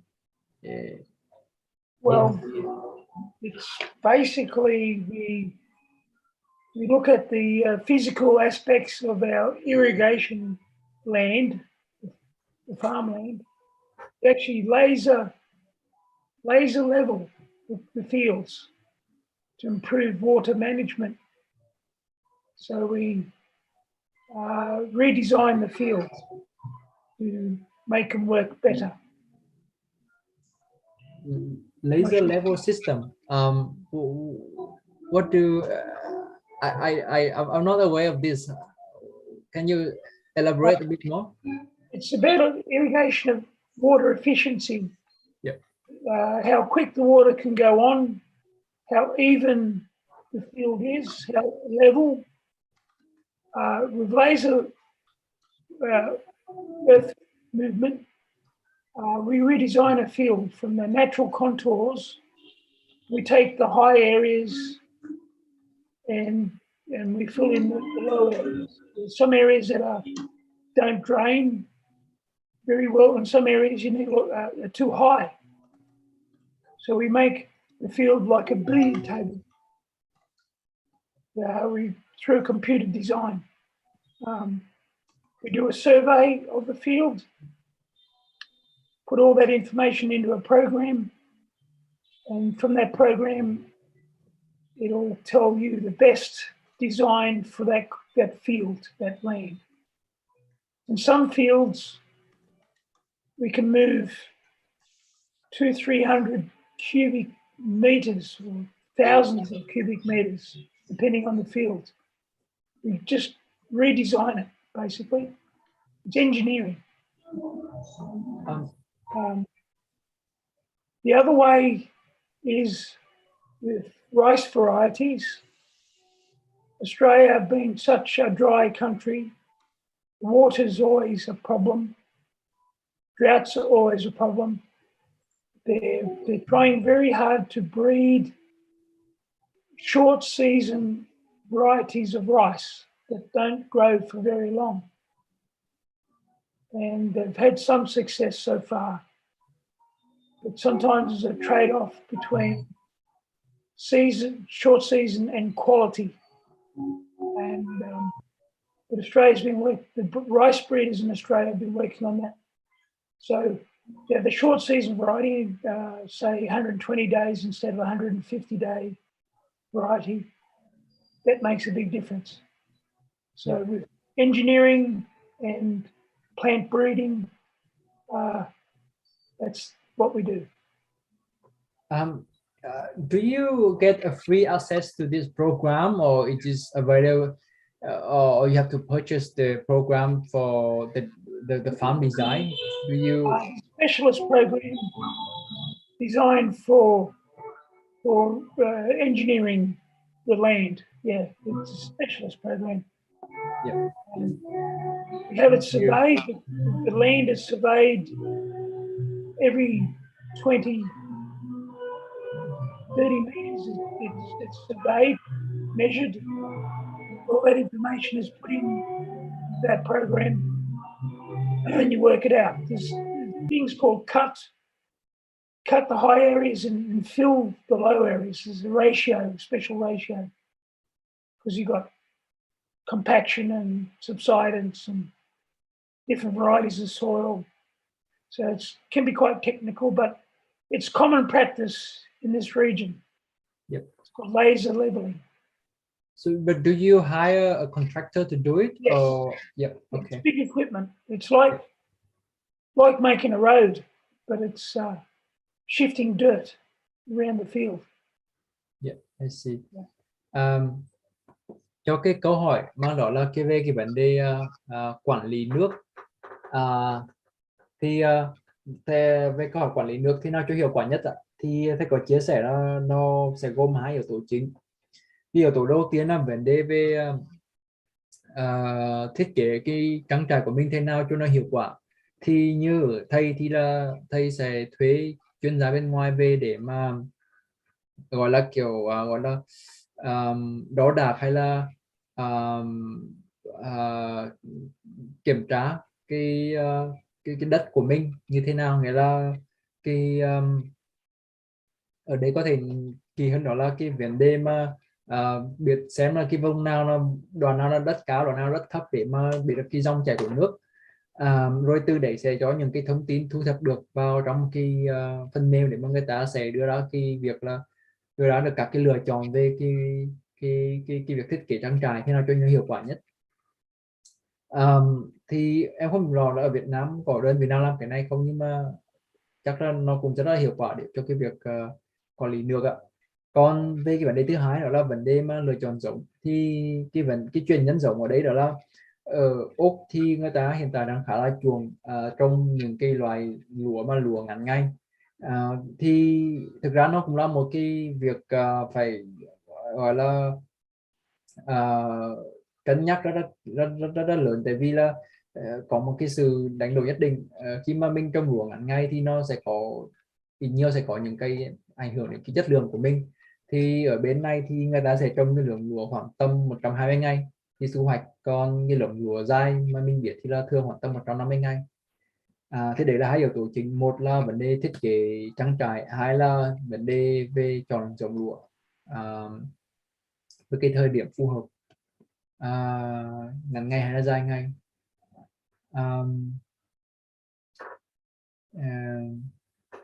Yes, em xem coi tiếp câu thứ 2 này, câu thứ 3 này em phải là hay. Em không biết là mọi người có phản hồi gì hay là có câu hỏi gì không ạ? Để cho cái lớp học của mình nó vui hơn. Các anh chị có câu hỏi gì cho thầy trực tiếp không ạ?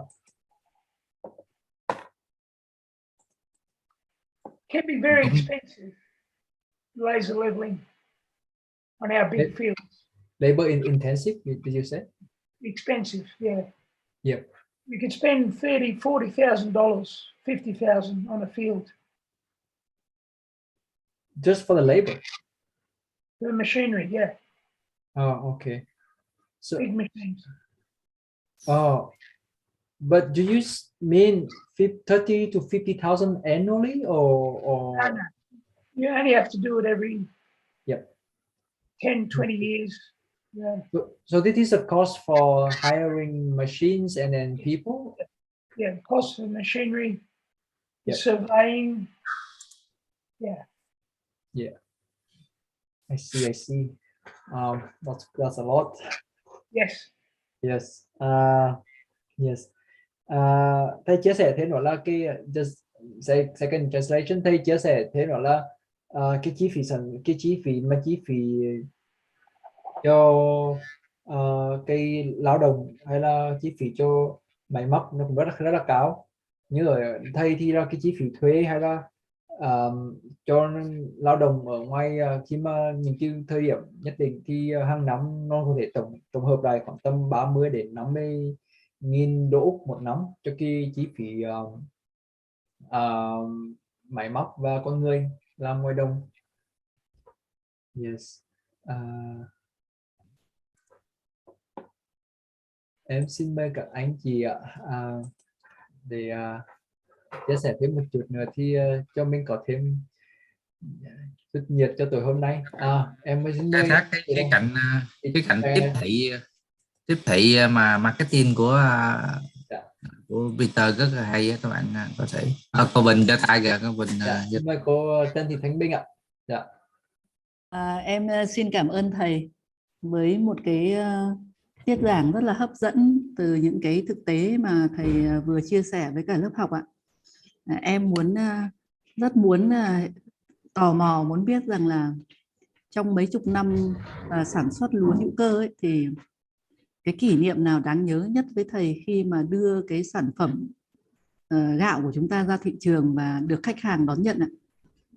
Và ngoài ra thì thầy có thể chia sẻ cái việc mà mình đưa cái sản phẩm đến các cái hội chợ hay là cái cách tiếp cận thế nào để cho các cái nông dân sản xuất lúa gạo ở Việt Nam thì có cơ hội để tiếp cận với khách hàng từ những cái kinh nghiệm của thầy ạ. Xin hết ạ. Cô biết cái cho em hỏi là ý của cô là để các cái gọi là các cái chợ nông sản ở trong khu vực của mình hay là ở quốc tế không? Ở địa phương thôi. Thầy chia sẻ ở địa phương thôi, để mình cũng chưa nghĩ đến cái việc là nông dân của mình đưa sản phẩm ra quốc tế mà lại được ngay bản thân mà thầy bán ở địa phương ấy mà cũng đã được mọi người đón nhận rồi, thì thầy chia sẻ cái kinh nghiệm đó để cho bà con ở những cái vùng sản xuất lúa gạo hữu cơ ở Việt Nam ấy thì có cơ hội là học tập cái kinh nghiệm của thầy. Và đặc biệt ấy thì muốn gửi một cái lời rất là biết ơn thầy ấy. Thực sự là khi mà quan sát thầy thì thấy rằng là có một cái điều gì đó rất là đáng kính, rất là nhân hậu, và cái điều này thì thực sự là với thành viên ở trong lớp học thì cũng muốn chúc thầy sang năm mới là sức khỏe, hạnh phúc, và hy vọng là có dịp thì được mời thầy sang Việt Nam và bọn mình sẽ có cơ hội để dẫn thầy đi đến những cái vùng sản xuất lúa hữu cơ ở miền Bắc ạ. Dạ. Em cảm ơn cô ạ. Để em dịch lại cho thầy nó đúng cảm xúc của cô, không thấy khó đấy. Ngắn gọn thôi. Dạ. Yes. Peter, this is an answer. This is a question from Miss Bing. She's a very active member in the movement for organic production in Vietnam. So it's a very emotional question, but I want to ask, just try to translate at best. So first, she really appreciate that you share a lot of your experience, and especially feeling the kindness during your presentation, how you take care of not only the so many things to take care of, and you maintain that kindness throughout a long time, 30 years, not easy. And she really wished that you have a new years of good health and success, and hopefully you can have some time to pay a visit to Vietnam, and then we can take you. We can take you around. Yes, and then and then so the question is, she learned that you have so many years of growing rice organically, and she want to ask what is the most memorable experience that's in your journey of introducing your products locally to customer in the region and maybe also across Australia. Yeah. Yes, because a lot of local growers in Vietnam really want to learn how to bring their products into the markets and how to introduce their stories and you know, get people interested. Yeah, it's a big one. Thank you for that, Ms. Bin.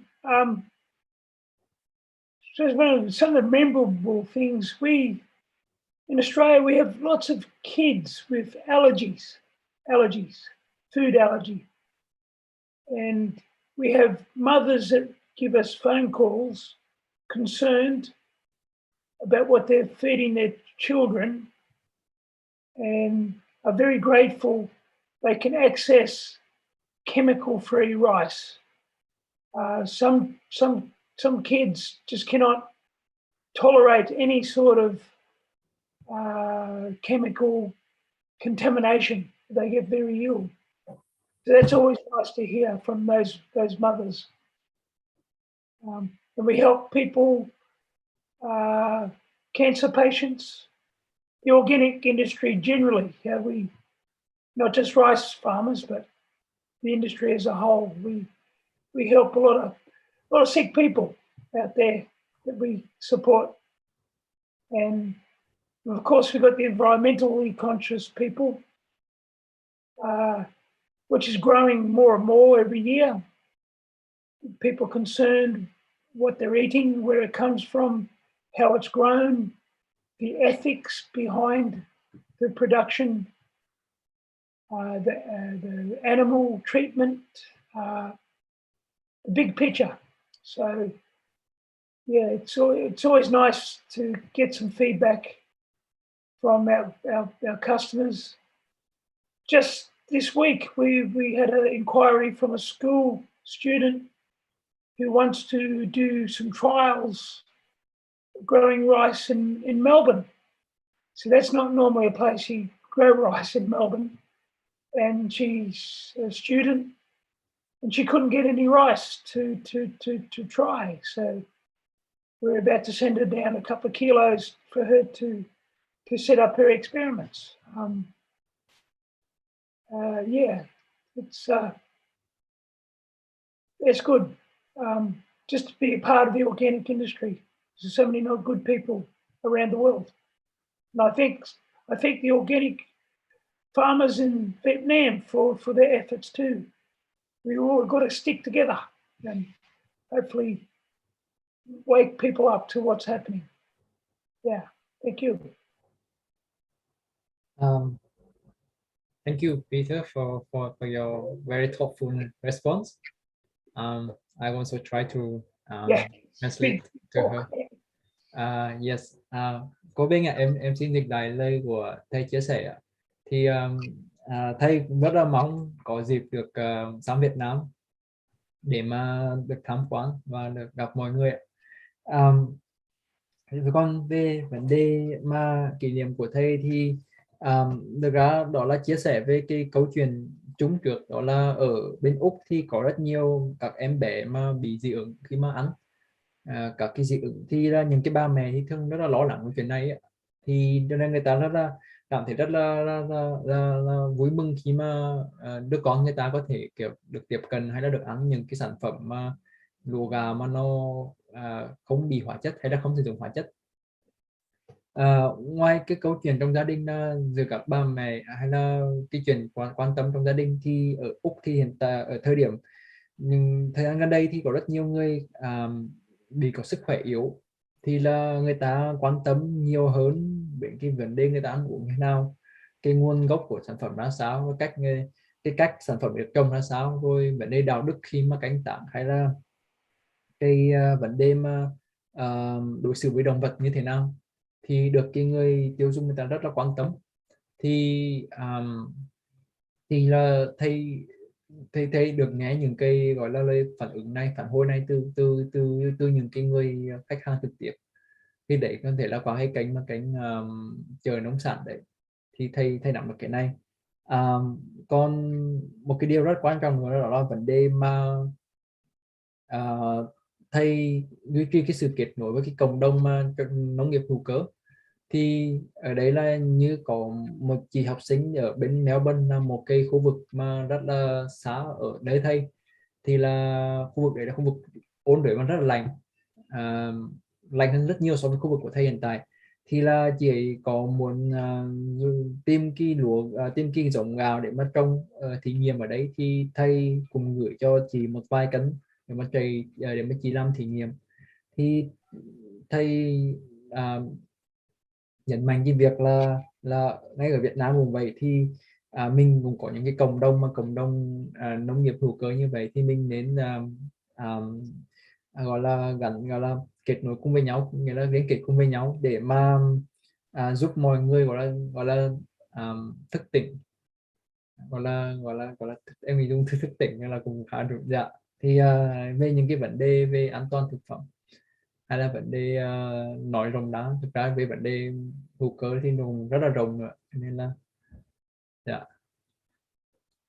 Cảm ơn thầy, bởi vì là khi nghe thầy chia sẻ cái câu chuyện của thầy ấy, thì bản thân em thì cảm thấy rằng là cái hữu cơ nó đã ăn vào máu thịt rồi, và nó như kiểu là khi mà thầy chia sẻ đấy thì mình cảm thấy là mình được có cái sự động viên, rồi là có cái nguồn cảm hứng, và cũng xin chúc thầy sức khỏe, hạnh phúc ạ, và rất mong là được gặp thầy ở Việt Nam ạ. Xin cảm ơn ạ. Yeah. Thì cũng xin chia sẻ các bạn là 2019 là mình đã lên lịch mời Peter sang Việt Nam để chia sẻ với bà con nông dân về trồng lúa mà xong rồi sau trận đó, tính 2020 qua đó mà Covid thì tới giờ. Nên là Peter, I mentioned that we already planned to travel to Vietnam in late 19, and we plan to go on 20, but COVID dropped, and hopefully next year or this year, hopefully it will recover, and then we are confident to go. Yeah. Yes, that'll be good. Be great. And Peter, ổng cũng sang Việt Nam, ổng order đặt hàng cái nhà máy trà gạo mà của ông Bùi Văn Ngọ, phải không? Bùi Văn Ngọ đó là một thương hiệu nhà máy trà của mình đó. Thì ông sang, ông qua đó ông coi rồi hết rồi, ông tính mua cái về Úc trở lại thì bị hạn hán. Thì các bạn biết á, ở nước Úc á, trồng lúa nó có cái khí hậu thời tiết hạn hán khắc nghiệt lắm. Có những cái trận hạn thiên niên kỷ, có 5-10 năm người ta bỏ đất trống, người ta không có trồng gì được hết. Tại vì ở đây cái nước Úc là cái nước hạn hán rất nhiều, cho nên là khi mà ví dụ như mỗi năm đi ở nước Úc sản xuất được khoảng 1 triệu tấn gạo, với điều kiện là khí hậu nước nôi ổn định. Còn như mấy năm trước đó, cả nước có 50.000 tấn. Thì cho nên là tập đoàn Sunrise hiện nay họ qua Việt Nam, họ đầu tư ở Đồng Tháp, rồi ở các tỉnh đồng bằng sông Long để họ tiêu thụ cái lượng gạo, họ bù vào cái thị trường họ bị thiếu. Thì họ xây dựng cái thương hiệu gạo Sunrise khá mạnh trên thị trường rồi. Gạo và các sản phẩm gạo nữa. Thì Sunrise họ làm rất nhiều sản phẩm như cơm ăn liền, hoặc là những sản phẩm bánh gạo nhân dân. Thì họ phải outsource. Đó là cái lý do mà Úc sang Việt Nam. Thì một cái khía cạnh nữa là người nông dân, Peter, I'm talking about drought, millennium drought, and 5-10 year farmer no longer grow rice, and that's the challenge for rice farmer in Australia. And also I'm continue to talk about the farmer cooperative. You belong to Sunrise, or like every farmer are the member of Sunrise. And thì người nông dân Úc thì tổng cộng người nông dân Úc có trồng lúa khoảng 800 người nông dân. Thì trong 800 người nông dân đó trồng ở phần lớn ở vùng New South Wales, ở Lytton, Griffith, và còn lại khoảng số người nông dân trồng ở bang phía Bắc ở Queensland. Thì họ là thành viên của hợp tác xã. Hợp tác xã đây là tập đoàn Sunrise, là một giống như có hợp tác xã, mỗi người nông dân là một hợp tác xã, thành viên của hợp tác xã, cho nên sự ra quyết định của Sunrise là phụ thuộc vào người nông dân rất là lớn. Đó thì trong đó có 8 người nông dân trồng lúa organic thôi. Thì ông Peter là một ông ở vùng Lismore mà chỗ bạn Đức đang học PhD đó. Thì hôm rồi tôi cũng đi lên để nói gặp ông nông dân ở đó trồng organic rice nữa. Thì có 8 ông thôi. Nhưng Peter là trồng đủ bán đâu. Ông nói hôm trước đó là một cái tập đoàn làm baby food để làm cái bánh thực phẩm mà organic cho trẻ em á. Thì một cái công ty của Trung Quốc có đặt ở Melbourne, họ order ổng 1.000 tấn gạo organic. Ổng nên đâu có đâu bán, bởi vì không có đủ bán lẻ không đủ nên làm sao tới. Nên là I mentioned that the last year you mentioned that one Chinese company located in Melbourne, they order you 1,000 tons of organic rice for making baby food. Yes. But you said not available because you cannot produce that amount, and that's the demand is so high than the supply actually organic food or rice in Australia. Thì vấn đề nước như nào ông cũng nói, nước là một vấn đề rất là nghiêm trọng. Bên đây là phải mua ống nước và vào ruộng là như ống nước máy vậy đó quý vị. Phải đặt cái ống nước phân phối như giống hình nước máy vào nhà mình vậy đó. Cho nên việc xài nước rất là cẩn thận, rất là họ tính. Ví dụ như nước mà năm đó chi phí giá nước cao quá thì họ phải không trồng lúa, họ chuyển sang cây trồng khác, trồng cây gì mà ít nước vậy đó. Đó là cái mà người nông dân họ có cái giống như xem cái giá nước mỗi ngày giống như xem thị trường chứng khoán vậy đó. Nhưng mà anh thấy kia là bên em đợt này trồng, mùa này em trồng thì là tất cả nước của em là từ phân muối hết đó mà. Đợt này dùng em là có nước mưa rất nhiều, Lismore có lượng nước mưa tốt. Với năm nay cả nước Úc có lượng nước mưa tốt, nhưng còn những vùng như Griffith, Hoa Gà ở dưới đó, Griffith với Lytton rồi đó, họ phải lấy nước một cái sông, cái dòng sông mà tự nhiên nhân tạo đó, lấy nước từ núi Tiết xuống khoảng 900 cây số. Họ lấy từ núi Tiết, họ hồi xưa khoảng 1912 đó, họ phải dùng sức ngựa đó để họ đào những con kênh thủy lợi từ cái vùng núi Tiết ở trên đây là họ mới dẫn cái núi Tiết đó, nước nó xuống mấy dòng sông cái con sông Murrami nó Úc, con sông là con sông lớn nhất nước Úc, mà nó thật ra nó bằng mấy sông nhỏ đồng sông Long lớn như bằng giống như mấy sông trước cửa nhà tôi là nước Úc, mà nói nước là nó nghiêm trọng. I'm talking about the water system that they built from the Snowy Mountain, and to get the water from Snowy Mountain to Murrami River and to your place, and they use horsepower to develop the irrigation system about 1990. 1910. Yeah, something like that. And that's a long history of water management in Australia. When I live here, I see it's a challenge. Water is a big challenge for us. And I mentioned that the river, Darling River, look the big one in Australia, but it looked like a very tiny river in my place in Mekong. Okay, Mekong. Yeah. Little creek. Yeah. Yes. Yeah. Cảm ơn thầy Kiền đã vừa chia sẻ những cái thông tin rất hay. Và đúng là thực sự là ở Việt Nam thì những cái vùng mà sản xuất lúa thì hiện nay là bà con đang được thiên nhiên ưu đãi rất là nhiều. Cái nguồn nước ạ. Chúng ta cũng phải Long là nhà tôi trồng lúa mấy đời, mà về mình đi tới mùa đó đi lấy cái chân mình đạp cái bờ cái là nước chảy vô, khỏi cần gì vậy. Đạp cái bà mẫu mà nước mùa gió chướng nước lên đó, lấy chân mình đạp cái là bể bờ cái là nước chảy vô thôi. Ở ngoài miền Bắc của bọn em ấy thì các bà con dân tộc thiểu số thì bà con lại làm trồng lúa theo cái đường đồng mức ấy ạ. Thì bà con cũng thả nước từ trên xuống thôi, và thực sự là cũng đang rất là lãng phí ạ.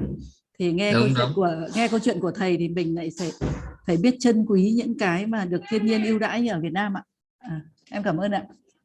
Cảm ơn. Ví dụ như một cái miếng ruộng mà người ta dùng tia laser đó, người ta ở đầu trên với đầu dưới cách nhau 5 cm để cái lượng nước, khi nước lên phía trên mà nó rịn làm sao tới cái đầu dưới là nó hết, là nó hấp thụ vô đất hết. Đâu có nước mà chứa như cái đìa của mình. Ok, chắc còn câu hỏi gì nữa không ta?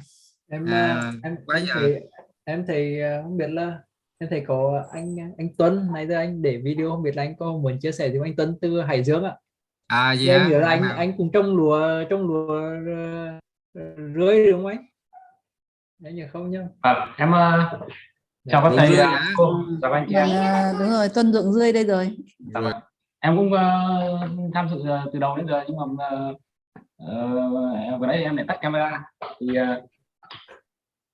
báo cáo với các thầy cô với các anh chị, thì chúng em thì ở Hải Dương, và vùng của chúng em thì chúng em trồng lúa ở cạnh ven sông Thái Bình, và chúng em có cái vùng đất khá đặc biệt là cái vùng mà nó gần với cửa biển. Thì cái vùng nước người ta nó không phải nước ngọt, mà nước nó có hơi một chút mặn, độ mặn vào tầm khoảng 3/1000. Thì vùng này thì chúng em có cái đặc sản dươi. Thì hiện nay thì em cùng với bà con nông dân thì đang canh tác lúa một vụ khai thác dươi. Thì qua chia sẻ của thầy hôm nay thì thực ra là chúng em cũng rất là ngưỡng mộ, cũng giống như là ý kiến của chị Thanh Bình ấy. Thực ra là cái chia sẻ của thầy là mình cũng cảm thấy là có rất nhiều cái bản thân có rất nhiều cái động lực để mình có thể tiếp tục cùng với bà con nông dân để mình phát triển cái hướng sản xuất này. Tuy nhiên thì đúng là ở Việt Nam thì khi mà so sánh những câu chuyện của thầy với cái cách sản xuất lúa của Việt Nam hiện nay, nhất là lúa hữu cơ, thì chúng ta có một cái khó khăn là cái diện tích canh tác của chúng ta nó rất là manh mún, nhỏ lẻ. Trên cùng một cái diện tích nó không lớn lắm, nhưng mà cái số lượng người nông dân thì rất là lớn, mỗi người chỉ có một cái mảnh ruộng nhỏ nhỏ thôi. Thì cái này là cái khó khăn. Thì cũng có một vài cái xin chia sẻ với các thầy, các cô và các anh chị như thế. Và cũng nhân dịp đầu xuân năm mới thì xin kính chúc tất cả mọi người là cùng với gia đình sức khỏe, bình an, hạnh phúc, và chúng ta cùng nhau là vì cái tương lai, vì cái sự phát triển của nông nghiệp hữu cơ của Việt Nam, thì chúng ta sẽ cùng nhau chia sẻ và cùng nhau nỗ lực cố gắng. Và em xin cảm ơn ạ. Em cảm ơn chia sẻ của anh Tuấn ạ. Peter, just a short introduction to quite successful rice growers in northern Vietnam.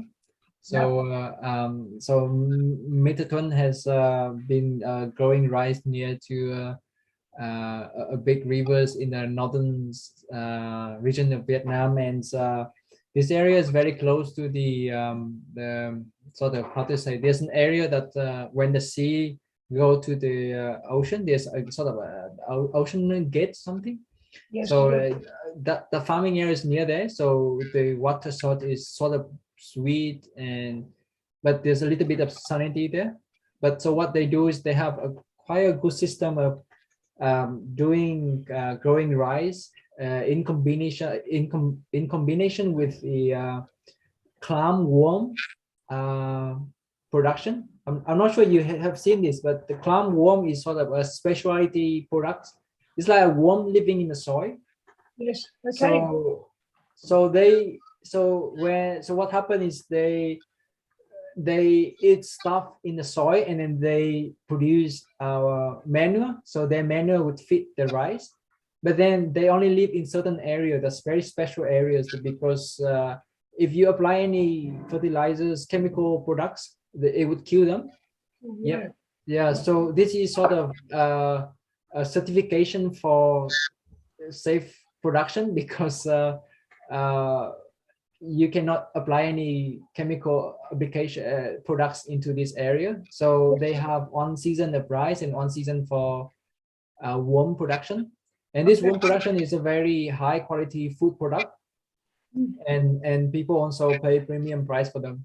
Wow. Yeah. Interesting. Yeah, it's quite an interesting model. I saw this a while ago. Yeah. You have to go see it. Have to visit. Yeah. Yes. Em xin phép chia sẻ với thầy là đây là cái hình ảnh cái ruộng lúa của chúng em mà em treo ở trong phòng làm việc. Thế còn em cũng sẽ gửi cho thông qua các bạn ở đây thì sẽ gửi cho thầy để chúng em có một số clip mà có cả phụ đề bằng tiếng Anh để giới thiệu cái vùng sản xuất đặc biệt của chúng em, thì sẽ gửi để chia sẻ thông tin với thầy. Và cũng hy vọng rằng là một cái dịp gần nhất khi mà thầy sang Việt Nam thì sẽ được các chị như là chị Bình rồi sẽ đưa đi thăm một số vùng sản xuất, và rất là mong muốn là có thể là sẽ được đón thầy với các anh chị sẽ đến thăm vùng lúa dươi đặc biệt của chúng em ạ. Anh Tuấn ơi, anh có thể gửi link vào trong phần chat box được không anh? Thì có thể thầy có thể mình gửi thầy luôn được. Được, anh gửi luôn. Dạ.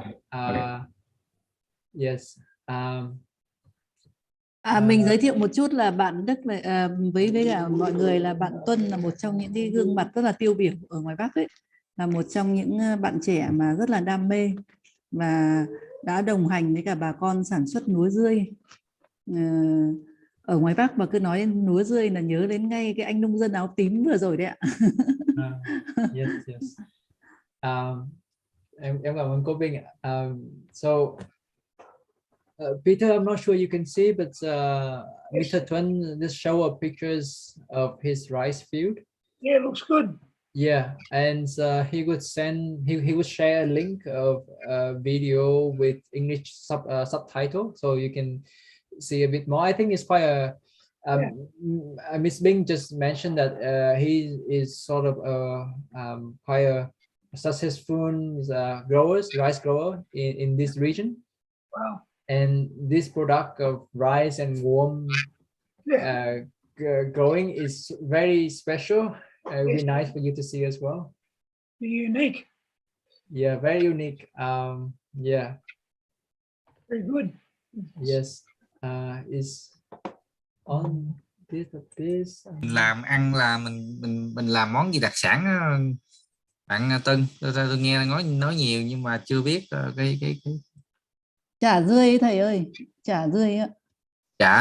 Chả dươi cộng với cả cái vỏ quýt hôi ở trên Bắc Cạn ấy, cộng với cả chả dươi này thì là món đặc sản luôn đấy. That look like a worm, but they eat it. Very nutritious. Very nutritious. Yes. Yeah. Very good. Yes. Ok, chắc nếu không có gì nữa chắc mình xin kết thúc tại đây ha. Dạ. Anh Tuấn, nếu mà anh chưa tìm được link thì có thể gửi lại cho ban tổ chức. Gửi vô Zalo đó bạn Tân gửi vô. Vâng, em sẽ gửi qua Zalo. Dạ, vâng ạ. Em xin cảm ơn ạ. Ok, thank you Peter. That all your we appreciate deeply about your contribution to our training program, and our participants show the thankful feeling and inspirable story from you. You actually motivate our participants. Like Mr. Tuân, he says you already motivate him, and he has more energy to continue organic rice and worm farming in North Vietnam. Actually, you already give the second wind to our farmers. Distantly, Australian farmer shares rice farming and to Vietnamese, and we built an invisible link. Yes. That to support it organic without distance. Yes. And thank you so much, and we hope to host you in Vietnam. Yes. Yes, soon, and also take farmer or green farmer to visit your farm Yes. in the future. Yes. Thank you so much. All the best for the weekend and enjoy your new seasons. I should visit you at the harvest time. Good. Yeah. I might get to Canberra sometime soon, hopefully. Okay, let me know and we catch up. Yeah. Yes, that'd be good. Yep. Yes. Oh, Mr. Ken, Dr. Ken, can I accompany to see his party ride as well? It would be Yes. nice to see his. Sure. If you apply to Canberra and we can go. Yeah. Sure. We actually gonna harvest during the same time as well. We have purple and black rice growing in currently, so it'll be nice. Yeah. Okay. Be good. Ok, xin cảm ơn các bạn. Thì tôi cũng xin cảm ơn là anh Peter đã truyền năng lượng cho các bạn làm trồng lúa hữu cơ tại Việt Nam. Thì bài giảng của Peter thì nói chung nó nói hết câu chuyện về trồng lúa hữu cơ, bao nhiêu cái thăng trầm, những cái kinh nghiệm, những cái giá trị mà ông đã mang lại cho người tiêu dùng tại Úc. Ở tại Canberra, tại tôi ở thì tôi tình cờ tôi gặp anh Peter ở chợ farm đó, rồi từ đó chúng tôi biết với nhau từ 2013 lần. Thì ổng mà gần đây như năm rồi đó, không có nước, nó không trồng được đó, thì cái người dân ở Canberra mà đi chợ người ta nhớ ổng, tại vì đi chợ người ta mua 1 ký gạo là $12. Mà tôi mỗi lần đi chợ tôi đứng tôi quan sát, chứ rất nhiều người lại mua, mà người ta mua lần bọc có 1 ký 2 ký như vậy. Tại vì người Úc họ ăn gạo không có phải giống người Việt. Người Việt mình mỗi ngày mình ăn gạo, nhưng mà họ tháng họ ăn lần, hay là tuần họ ăn lần, không ăn nhiều.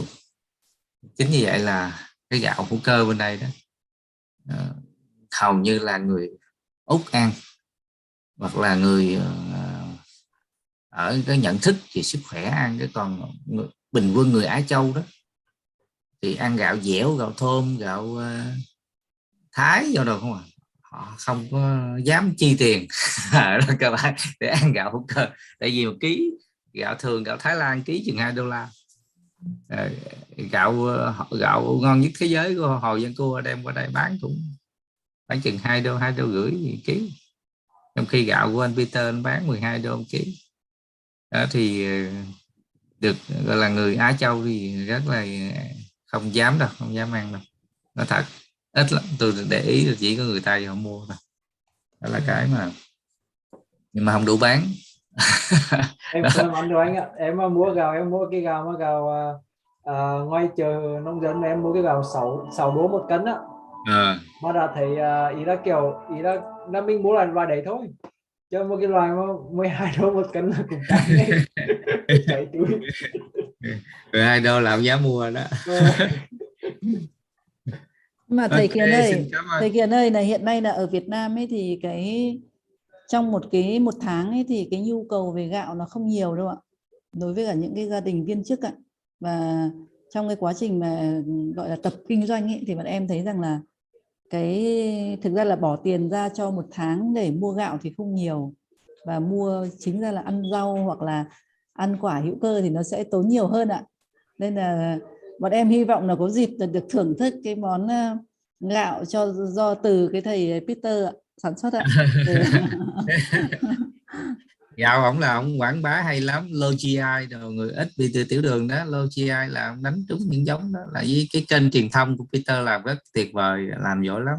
Nên chúng ta đừng nghĩ là chỉ trồng gạo không, mà phải truyền thông rất là bài bản lắm đấy, nên là đến người tiêu dùng rất là nên là truyền thông là một cái chìa khóa đó các bạn. Hey guys, thank you Peter. That's all for today, and I should close today, and good night. Rồi chắc xin chào các bạn. Chào thầy Kiền nhá, cảm ơn Đức nhá, cảm ơn Khang, chào Tuân nhá, hy vọng là sớm gặp Tuân. Chúng em rất hy vọng là sẽ sớm có dịp được đón các anh chị đến thăm chỗ chúng em và sẽ được mời các anh chị thưởng thức cái đặc sản dươi rất nổi tiếng của tỉnh Hải Dương. Cái rươi đó chế biến sống hay là mình làm sao có giống như đóng hộp cũng gì không? Chỗ này thì em chia sẻ thêm một chút thế này với thầy Kiền để thầy hiểu, tức là con dươi thực ra bản chất nó là một cái con giun thuộc cái loại lớp giun nhiều tơ, và nó chỉ sống ở trên một số cái vùng đất nhất định chứ không phải là tất cả mọi chỗ đều có. Chỗ nào muốn có cũng không có được. Nó có mấy yếu tố, là một là nó phải là cái vùng thủy triều, đất là phải nước là nước thủy triều, nước phải lên nước xuống. Thứ hai là cái độ mặn phù hợp, và cái điều thứ ba quan trọng là cái vùng đất đấy là phải là canh tác hữu cơ. Có nghĩa là nếu như mà chỉ cần cho một chút hóa chất, có nghĩa là mình rắc nân đạm xuống là nó chết luôn. Thế nên là cái con dươi nó chính là một cái nó giống như một cái chỉ thị đấy, nó một cái chỉ thị sinh học cho cái sản phẩm mà canh tác ở trên cái vùng đó. Thì tất cả những cái canh tác ở trên đấy, thì kể cả trên bờ đấy, là bà con cũng đều phải canh tác hữu cơ hết, bởi vì nó cực kỳ nhạy cảm với hóa chất. Đấy, con này là một con sinh vật rất là đặc biệt và nó là một cái rất là đặc sản. Em có gửi qua cái tin nhắn 2 cái clip, một cái là giới thiệu về cái mô hình sản xuất của doanh nghiệp chúng em, và một cái là giới thiệu riêng về dươi, và do một cái đài truyền hình của bên Mỹ thực hiện, để các anh chị, các thầy của anh chị có thể xem qua. Nhưng mà cái về giá trị dinh dưỡng mình có chế biến chưa, hay là mình chỉ ăn tươi thôi, mình chỉ ăn liền thôi, hay là chế biến thành những sản phẩm chức năng, ví dụ như cho trẻ em mà nó còi xương hay là gì mình có nghĩ tới? Chỗ này thì báo cáo với thầy là từ trước đến nay thì bà con ở đây thì và mình sử dụng thì vẫn sử dụng nó cho cái món ẩm thực, có nghĩa là một cái món đặc sản. Tuy nhiên vừa rồi thì chúng em cũng đã bắt tay vào cái nghiên cứu theo đúng như cái hướng như thầy vừa gợi ý. Thì chúng em đã tiến hành phân tích cái giá trị dinh dưỡng.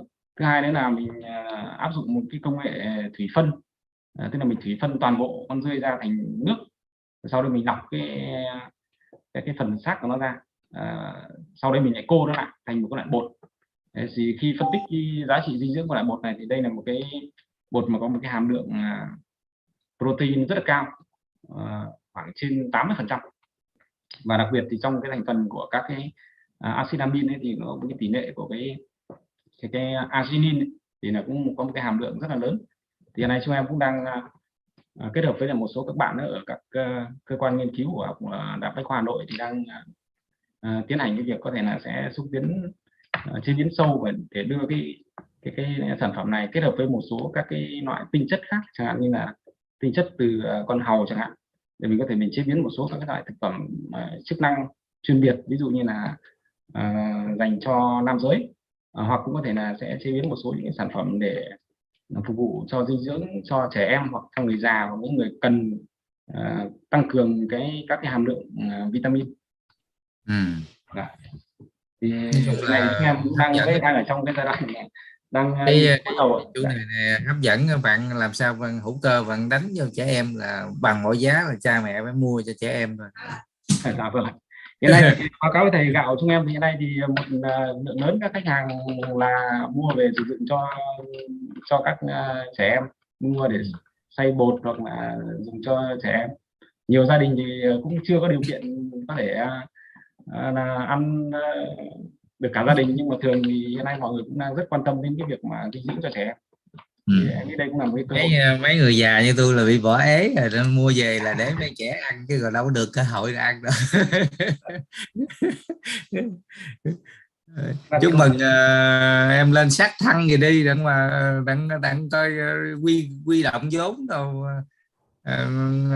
được sát thăng này kia đâu đó, thấy Việt Nam có chương trình đó. Dạ vâng, chúng em thì trước cũng có một số các anh chị cũng động viên tham gia, nhưng mà chúng em cũng chưa tính được đấy, vì okay. Nó cũng là cả một cái câu chuyện rất dài. Và thực sự với thầy ở đây thì em cũng tâm sự thêm, thực ra thì làm gạo hữu cơ nó cũng có một cái rất nhiều cái khó khăn, chứ không phải là khó, không phải không. Cái việc trồng ra được sản phẩm cũng đã là khó, bây giờ việc truyền thông rồi tiếp cận thị trường này, rồi cái việc kinh doanh nó cũng rất nhiều cái khó khăn, vì cái gạo nó rất là đặc thù vì cái khối lượng nó lớn. Nếu bán online thì nó cũng không như các cái sản phẩm khác, cái chi phí vận chuyển nó lại cao. Nói chung là cũng rất là nhiều cái vấn đề. Thì hiện nay chúng em cũng đang tập trung theo hướng là mình phát triển cái thương hiệu là không chỉ là phát triển thương hiệu của một sản phẩm gạo, mà chúng em tư duy là phát triển cái thương hiệu vùng. Có nghĩa là mình kết hợp vừa phát triển lúa rồi các cái sản phẩm cây trồng ở trên bờ, thế rồi thì mình phát triển cái thương hiệu cho cái sản phẩm dươi là một cái rất là đặc sản. Và thứ ba là cũng hướng đến cái việc là kết hợp tất cả các yếu tố để phát triển, để có thể hội tụ để phát triển thành một cái vùng sinh thái đặc biệt để có thể phát triển cùng với các cái dịch vụ du lịch hoặc là trải nghiệm. Tức là chúng em có tư duy phát triển là mang tính chất là phát triển thương hiệu của cả vùng, chứ không phải là chỉ có một sản phẩm là lúa. Và thì cũng nhân đây thì cũng chia sẻ thêm một số thông tin như thế, và cũng rất mong là trong thời gian tới thì thông qua các cái tiết học rồi các cái chương trình thì em cũng có thể chia sẻ thêm và được học hỏi về được cái sự hướng dẫn thêm của các thầy cô. Chúc mừng Tuân nhá. Cố gắng. Ok, rồi bye bye, xin chào các bạn và thứ hai nha, hẹn gặp thứ hai nha anh Tư Việt. Vâng, thứ hai mình chắc chắn phải gặp anh Tư Việt rồi. Em chào các thầy cô ạ. Chào Tuân nhé, chào thầy Kiền ạ. Chào cô Bình.